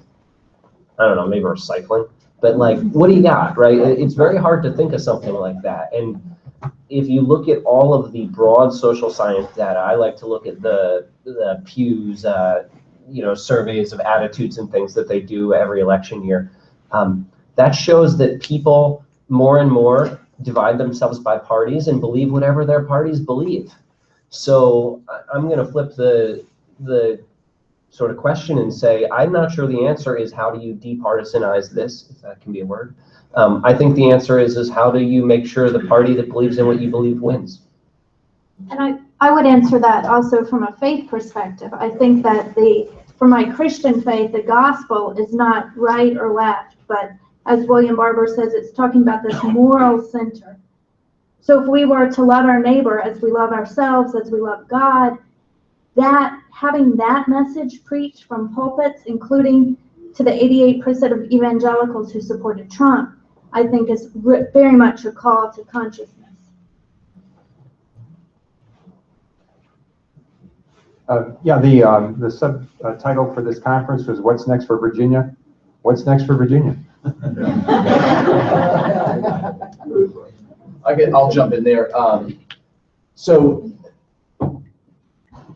we saw or we are seeing that unfortunately administrative action can be undone with the stroke of a pen. Not all, but some. We'll presumably see that.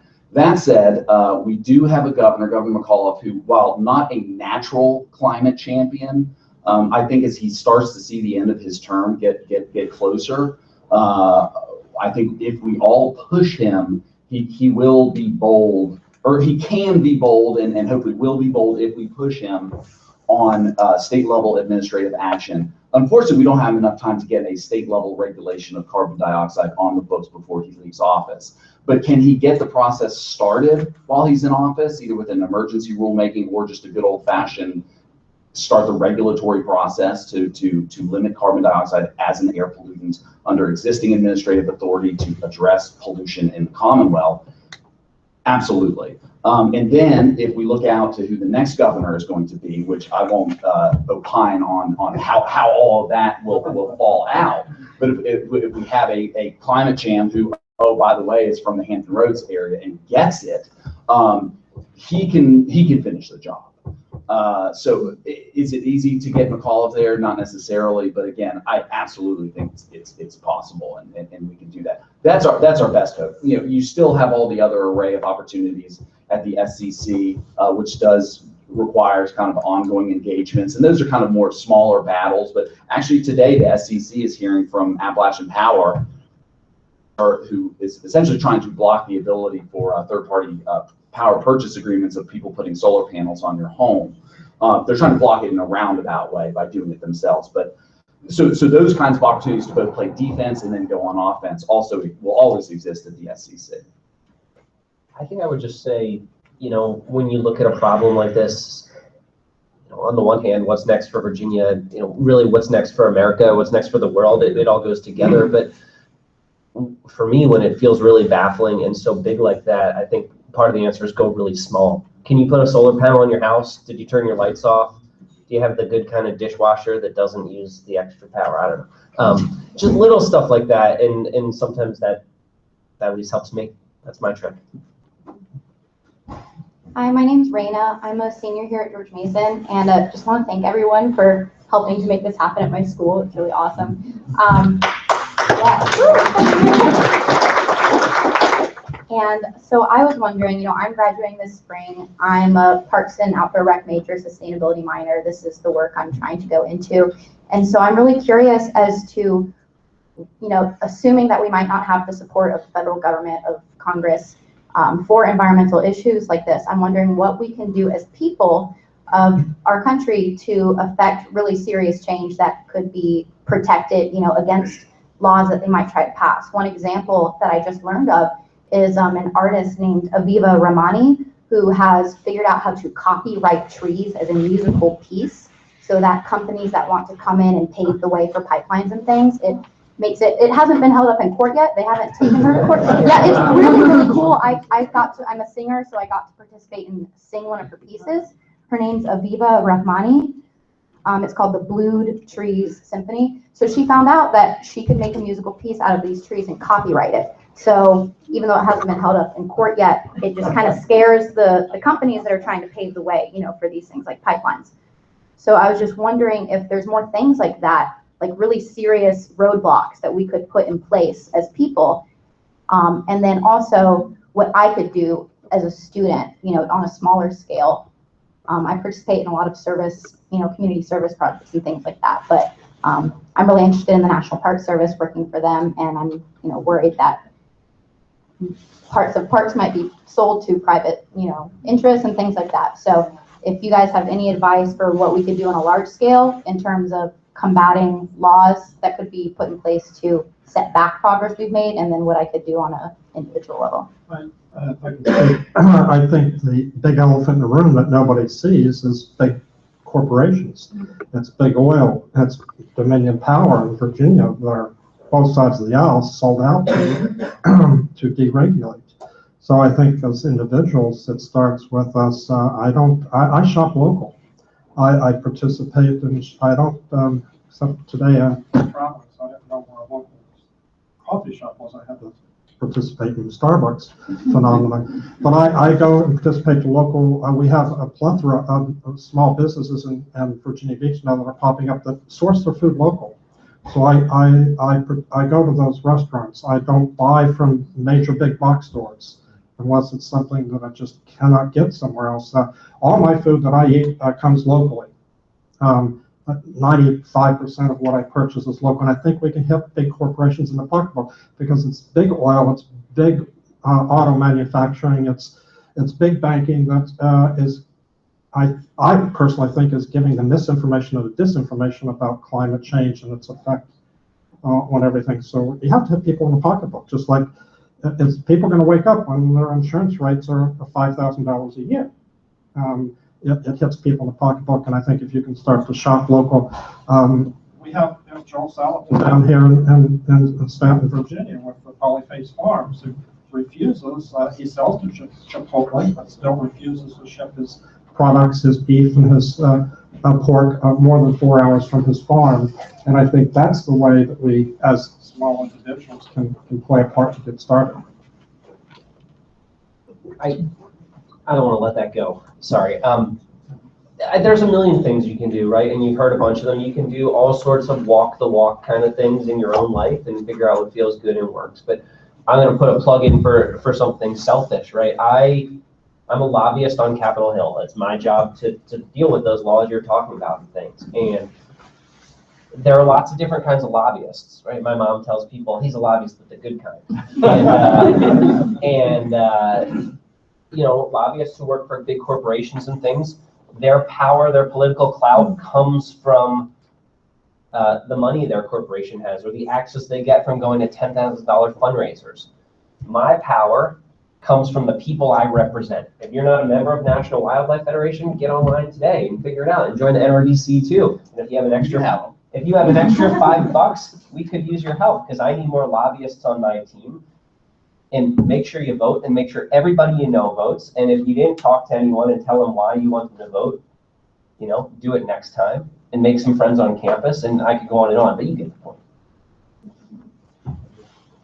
Yeah, can I just briefly address what Mr. Sachs said about voting? Yeah. One thing the Trump election showed us was that voting matters.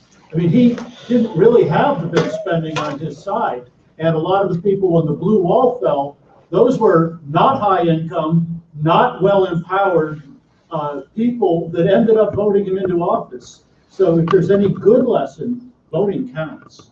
If you didn't call your grandma before the vote, think about that. Yeah, I'm going to rely. Yeah, I'm going to rely on my command voice. You know, the question came up: how do we depoliticize this, and why haven't we heard of the military?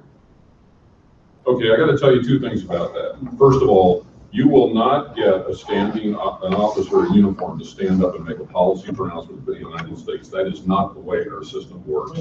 The military is subordinate to civilian authority. They will not do that. Okay, when you go through the military, it's like any population. You will find military people, they come into the military from the populace. They bring with them their attitudes. But if you go to the military officers, the military professionals who work in national security planning, you will not find any disuniformity of position on this matter. They have written a lot about it. They have said a lot about it. Okay, in official documents. Those documents are out there on the internet. There's a lot of ammunition there for you to use. Go look for it. I want to say, I don't understand why we keep saying that the military is not outspoken on this. Yeah. They are. The Joint Chiefs have testified to Congress many times. Yeah. I mean, they believe climate change is real and affects readiness, and it's on record. Admiral Lockley, commander of the Pacific Command, blew the Senate Armed Services Committee out of the water with his testimony. And he said, "Get real, guys." Now, what you can do, once we retire, once we take the uniform off, we are private citizens. We can speak as private citizens. There are a great many senior officers, admirals, generals. I'm just a colonel, okay? I'm nothing compared to these guys. These are flag officers. They have participated on these boards and on these panels. They have a lot to say, and they can stand up and say it, okay? And you can rely on them to say these things. Admiral David Titley, a name some of you probably recognize. He's former chief oceanographer of the Navy, the chief weatherman for the Navy. He has an enormously powerful TED Talk on climate change. You can depoliticize it because contrary, and I served during Vietnam, okay, contrary to when we came out of the military in Vietnam, today the military has a very esteemed position in our society. Okay, sometimes we don't deserve it, but we get a lot of credibility. You can call on these people to stand up, and they can stand up as retired admiral, retired General Zinni, retired Admiral Lockley, or retired Admiral Titley. They can stand up and say these things. And yeah, they're not wearing the uniform. They can't wear the uniform. But when everybody looks at them, they're wearing the uniform with all those ribbons, all that fruit salad. That carries a lot of weight. I want to give you one thing to think about. I'll give you two names in the United States Senate, John McCain and Lindsey Graham. Two names who are synonymous with defending the military and who served in the military and who 8 years ago believed in passing climate change legislation, and today, with the military speaking out as they are, do not believe in that. I don't know how you parse that. I know. Walton and Rick, Jim Turbine, I'm here on behalf of the MacArthur Foundation and the Southeast Energy News. Tell me how you see the campaign for governor in Virginia playing out, given that Virginia went for Hillary, but we know the national result was far different. I'm not an electoral sort of expert in Virginia, but I would assume, yeah, I'll play one today. I would assume this is a classic, snapback situation where, typically the office that is, dominating the airwaves and it's the one that's actually disadvantaged in the next election, right? Indeed, that's what we just saw in the presidential election. So I would assume that Ralph Northam would have that inherent advantage of a kind of a snapback effect of, okay, we just elected Trump, not in Virginia, but nationally, he's dominating the airwaves, he's turning everyone off, we're going to go the other way. I would assume that would be even more powerful effect than, oh, McAuliffe was just governor, do we really want another Democrat? So that's my amateur opinion. Rick, how about you? Hampton Roads didn't go for McAuliffe in the last election. That's Bob McDonnell territory, and Bob McDonnell still lives there. It's still very active. Senator Northam, Northam was senator from. Yeah, Scott Taylor, ex-Navy SEAL, just got elected to the House of Representatives. Our area is very, very fickle. It flip-flops back and forth. And, I think you have to go back and look at the history from Hampton Roads area as to whether they vote Democratic or Republican. Most of the time, it's Republican for the most part. Didn't it turn out to be a problem? I wanted to vote this election. I was prepared to stand in line for 2 hours. I mean, I think I did on the previous Obama election. I was in and out of from parking my car to getting back in my car in 3 minutes. Wow. I mean, and I didn't see lines anywhere at the precincts that I passed in conducting business that day. So I don't know whether it was just that much more efficient, which I really doubt, or whether there was a lack of, because the media and the press down there in Hampton Roads has not published any data. I can't find out on a precinct level today, this long after the election, who voted for what in what precinct. It's not being published. I can't find on a pile online the Daily News, the two major, on none of the TV stations. But all that's available at the Virginia Public Access Project. Okay. I know how my Google's blocking it because when I Google it, I don't find anything. It's being. I can give you the link because I know how my neighbors voted. We've got a question over here, and then we'll go to a few more. Hi, my name is George Linzer. 20 years ago, I had a company that helped EPA create and launch the Energy Star program, so it speaks to the refrigerators and everything else that you want us to put in. I think, and that just convinced me that all the solutions don't lie with government. And I think we need to start thinking a little bit out of the box, given what we're faced with the next 4 years, in terms of what we can do. Josh, you mentioned putting solar panels on roofs. From the government to the solar industry, but maybe Sierra Club can work a deal with the solar industry so that members can join, sort of like a group discount. I know a guy at Solar City. Okay. But I mean, that kind of thinking is I think where we need to go. But to the point about getting out the message, we need to build the bridge to the other side. And we're not speaking the language. Sorry to Walt and Josh, panels with green people on them aren't going to speak to that group. But we need to get the realtors, the insurers, the military on these panels, and in a concentrated way to get the message out and really hit home on every point. I'm working on a project now that aims to do that online, to synthesize this information and to link people so they can conveniently find ways to take action. in voting and in government, in their business lives and community. I agree with everything you said. I would just say, don't sell me short. The National Wildlife Federation is in terms of environment groups, is a group that it has about 50% membership that are sportsmen and women, hunters and anglers. Right. We are a state affiliate, so the Wyoming Wildlife Federation or the Montana Wildlife Federation are hunting and sportsman groups that overly more than 50% self-identify as Republicans, and we do find ways. So, I might look a certain way up here. Well, you contradict yourself right there, because earlier you were saying you didn't see that, but you guys are the ones who really broke that ground. Well, we do have those conversations, and I get to see them close up, and I think it's why you see from me kind of a tormented view on it, because I see how important it is, and I see how great it feels on the one-on-one level, and I really believe in all of these individual actions that that we talked about and that you talked about. But I also work with genius climate scientists who help me understand that all of that, and probably everything we were doing in the Clean Power Plan, still isn't enough. And how incredibly perilous this situation is. And so if I sound a little schizophrenic today, I apologize, but that's the reality of this enormous problem. I'd like to make a pitch too for increasing focus on health factors, because people, by and large, have not thought of climate change as a health-related issue.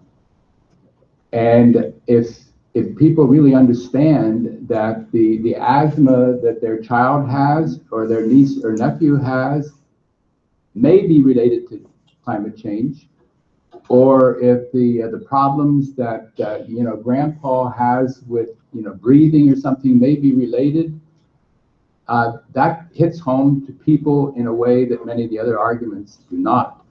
I have we didn't have time. I've made a handout of some of the impacts on health that came out of a White House conference on climate change and health that took place in April. And I have in the back, Susan's holding them up there, in the back table, I have a bunch of copies. So if you're particularly interested in how to make the argument and how to engage in the conversation without risking the kind of pushback that you might get, please pick up a copy or see me, and I'd be glad to provide other resources to do that. Well, and it's not just asthma that's a health risk, it's the rise of new infectious diseases. I mean, I have, there's a whole long list here. So I woke up on Wednesday last week really unhappy, and after I got out of moping for a while, I came to a stronger resolve to act locally with the local government. I serve on a commission in the town of Vienna. We're making a lot of progress, saving the trees in our town, trying to, we hold Solarize every year, so that makes it easier for people to put solar panels on their homes, and we're having great success with that. John may shoot me for saying this, but go to the Board of Supervisors meetings in Fairfax County and speak up and say this is something that concerns you and support his position, because he needs somebody to have his back in Fairfax County, because Fairfax County, quite frankly, isn't doing nearly as much as they could be doing as it relates to actions for climate change. Politicians can't go out too far in front of their populace. They have to have people that support their positions. And in Vienna, I go, people come to me and they say, well, Susan, go fix this with the town. I go, wait a second, it can't be Susan the known tree hugger. It needs to be other people in town issues, and quite frankly, that's how we changed the trees about the rules about how many trees the builders could take down when they built a new house, was by the other people in town speaking up. So act locally, as they always say. That doesn't just mean about what you eat and what you drive. It means go support the politicians that are out in front and want to support the positions you're in favor of. I think the answer is yes.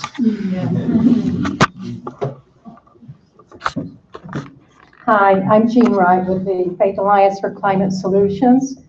And one of the things, and I'm also from West Virginia, and had some family members who suffered from black lung disease. So I agree about the human impact related to climate change and coal extraction and fossil fuel extraction. But what I'm thinking about in terms of what's next for Virginia is that I would like to have and suggest and have some consideration about a climate summit with all of our groups who care about the climate, who care about people, who care about health, what is happening, so that we can have some intersectionality and agreement on one or two big issues that we can speak as one voice. I'm not certain what those particular one or two issues might be, but I have no doubt that we can come to an agreement about what those would be, because we have various voices, and in some ways, well, that's very important. It can also be disempowering when we have a perilous situation, which I think we do around climate. So I would like to suggest thought about a climate summit for the state. I think we've got time for maybe 2 more questions, and then close up the panel.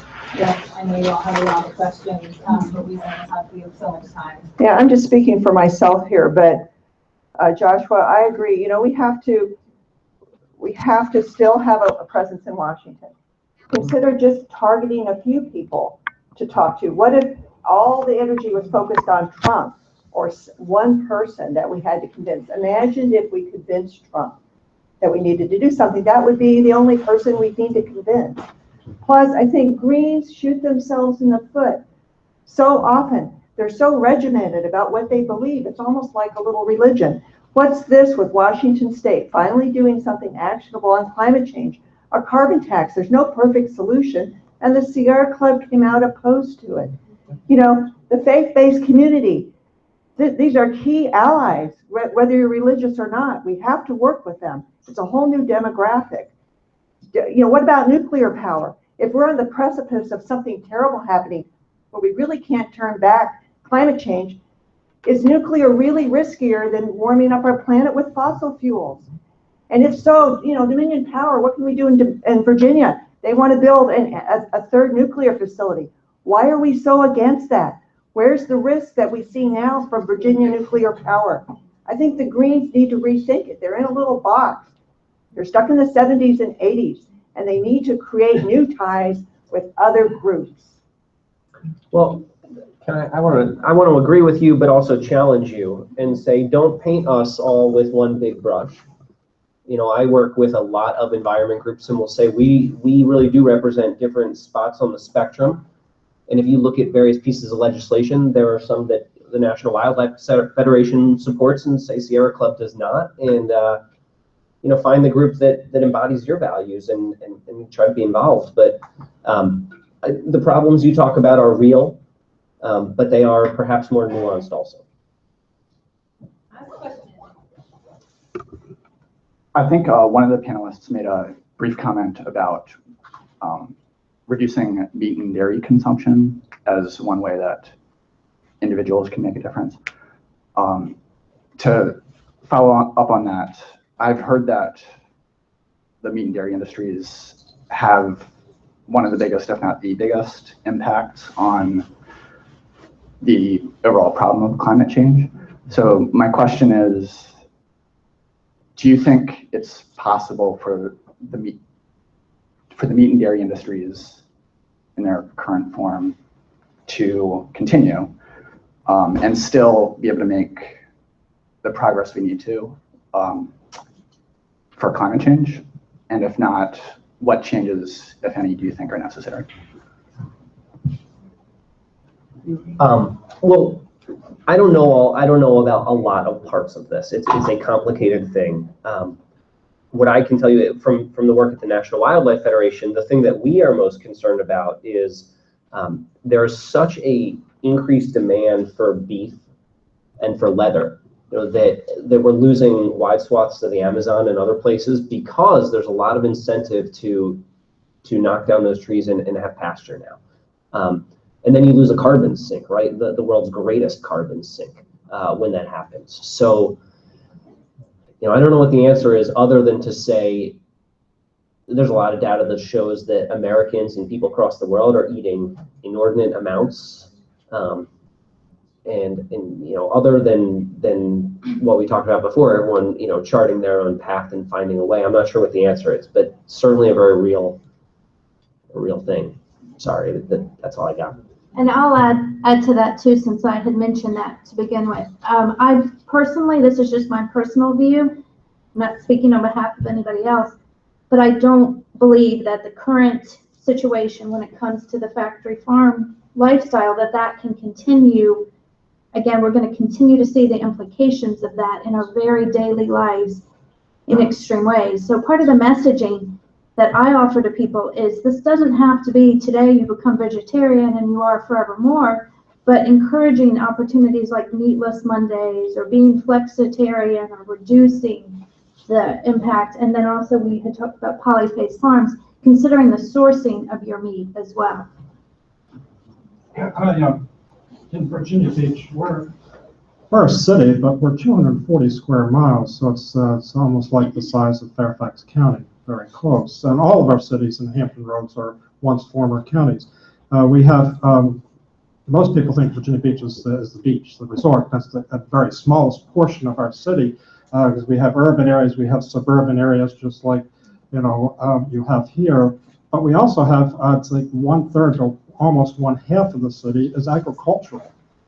But the large majority of the agricultural raised their grain products is soy, the typical soybeans, some wheat and corn, that does not go to human consumption. It goes to feed animals or it's shipped overseas. It takes 16 pounds of corn to produce 1 pound of beef. It doesn't make a whole lot of economic sense to me. But it's this type of message that has to get out. I think the city of Virginia Beach could be totally self-sustaining food-wise, just within the confounds of the city, if people, number one, looked at being more local in their sourcing of food, consuming less meat, that consumes a lot of our agricultural space and methane gas production. But yeah, I think that the key factor that people have to understand, we have to educate everyone, personally, I think, is that the human species on Earth is the only living species on Earth that does not live in harmony with Mother Earth. And that's not the message that's not getting out. Whether one believes in it's man-made climate change or it's a natural evolution, we are contributing to the degradation on a finite planet, and we're the only living species that does not live in harmony with Mother Earth.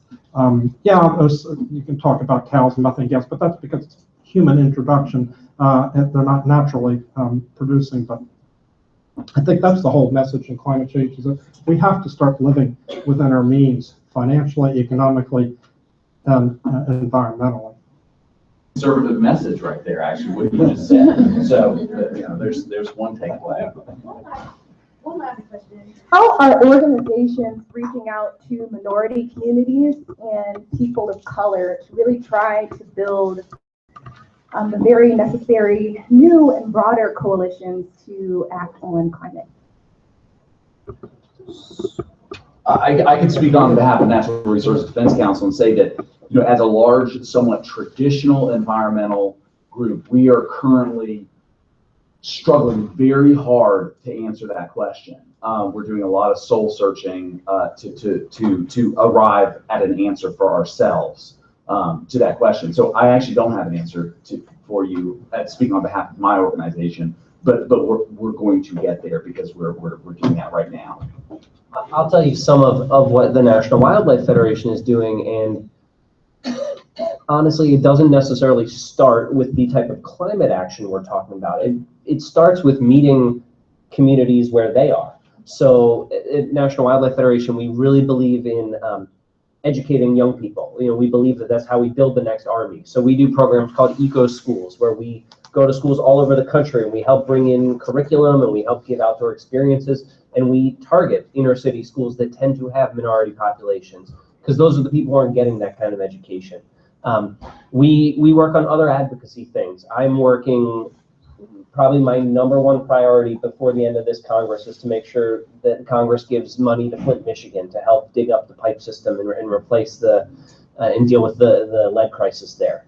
And that is an overwhelmingly minority population, and we are working very closely with them. We have organizers on the ground. And in my experience with doing any of this work is once you fight a trench war with someone, you're friends forever. So, later when the time is right, we can talk to them about climate change and other things. These are baby steps, and I recognize it, but it's some of what we're doing, and it's some of the ways groups like mine are engaging.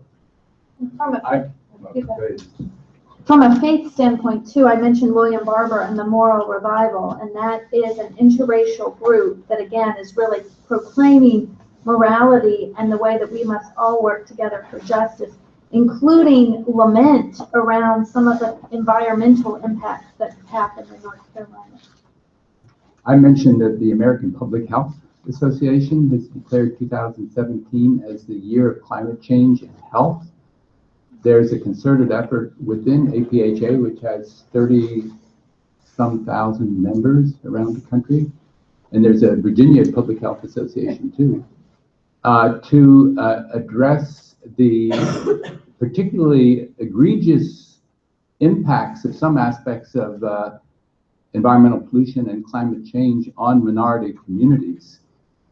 And so in APHA, the health impact, which is borne disproportionately by a variety of vulnerable communities, including minorities, a lot of attention this year in APHA. Just before we end, I'm Raya Davis. I work for Virginia Conservation Network based in Richmond, Virginia. VCN is a coalition of 120 environmental organizations. A lot of our network partners are here in the room and work on the ground level. We are sort of the middleman that we paint this beautiful environmental picture before our state legislators, and we primarily work around the General Assembly session. So if you're a student or you do want to get involved in some of our cohorted efforts, I would greatly encourage you to attend our General Assembly preview. This is on December the 3rd, state capitol, and it'll be an opportunity for our partners to come together and to collaborate and figure out what it is, what are we going to do to combat climate change? What kind of solar legislation are we going to be able to push forward and to push through? And we work on all issues across Virginia.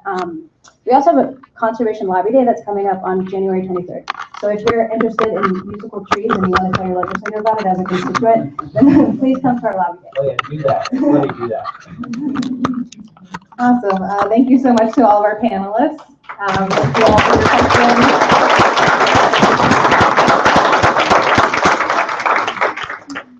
So I hope this discussion today provide a little bit of clarity, that you learned something, that you maybe saw a place where you could see yourself getting involved in action that you could take, and that you're ready to do that. I encourage you to visit all of the tables before you leave the space today. There's some great ways you can get involved. I also want to mention that we mentioned DPAP. They're having a great event today at noon in Johnson Hall, where they're going to be looking specifically at the election results and how that broke down and what that means for Virginia and the future of the electorate in Virginia. I also want to mention that this evening there's going to be a solidarity event for the Dakota Access Pipeline in DC at 4:30, I believe, outside of the Army Corps of Engineers office. I can find all of the details for that if you all would like. And that the Sierra Club's Ready for 100 campaign is having an event tomorrow night at 7:15 in the Shirlington Library to look at Arlington's energy future. The Ready for 100 campaign is trying to get a commitment for 100% clean energy. And I will also mention that save the date, April 29th will be a People's Climate March in Washington, D.C. There was a huge march in New York a couple of years ago with, I think, about 500,000 people, and we were looking to recreate that in April of this year. It's, I think, now more important than ever to show the number of people who care about this issue. So keep an eye out for more information as it comes up. Please visit the Sierra Club table and learn more about how you can get involved with our work, and the other organizations are here as well. Really appreciate everyone for all of your involvement today. Thank you so much. Thank you.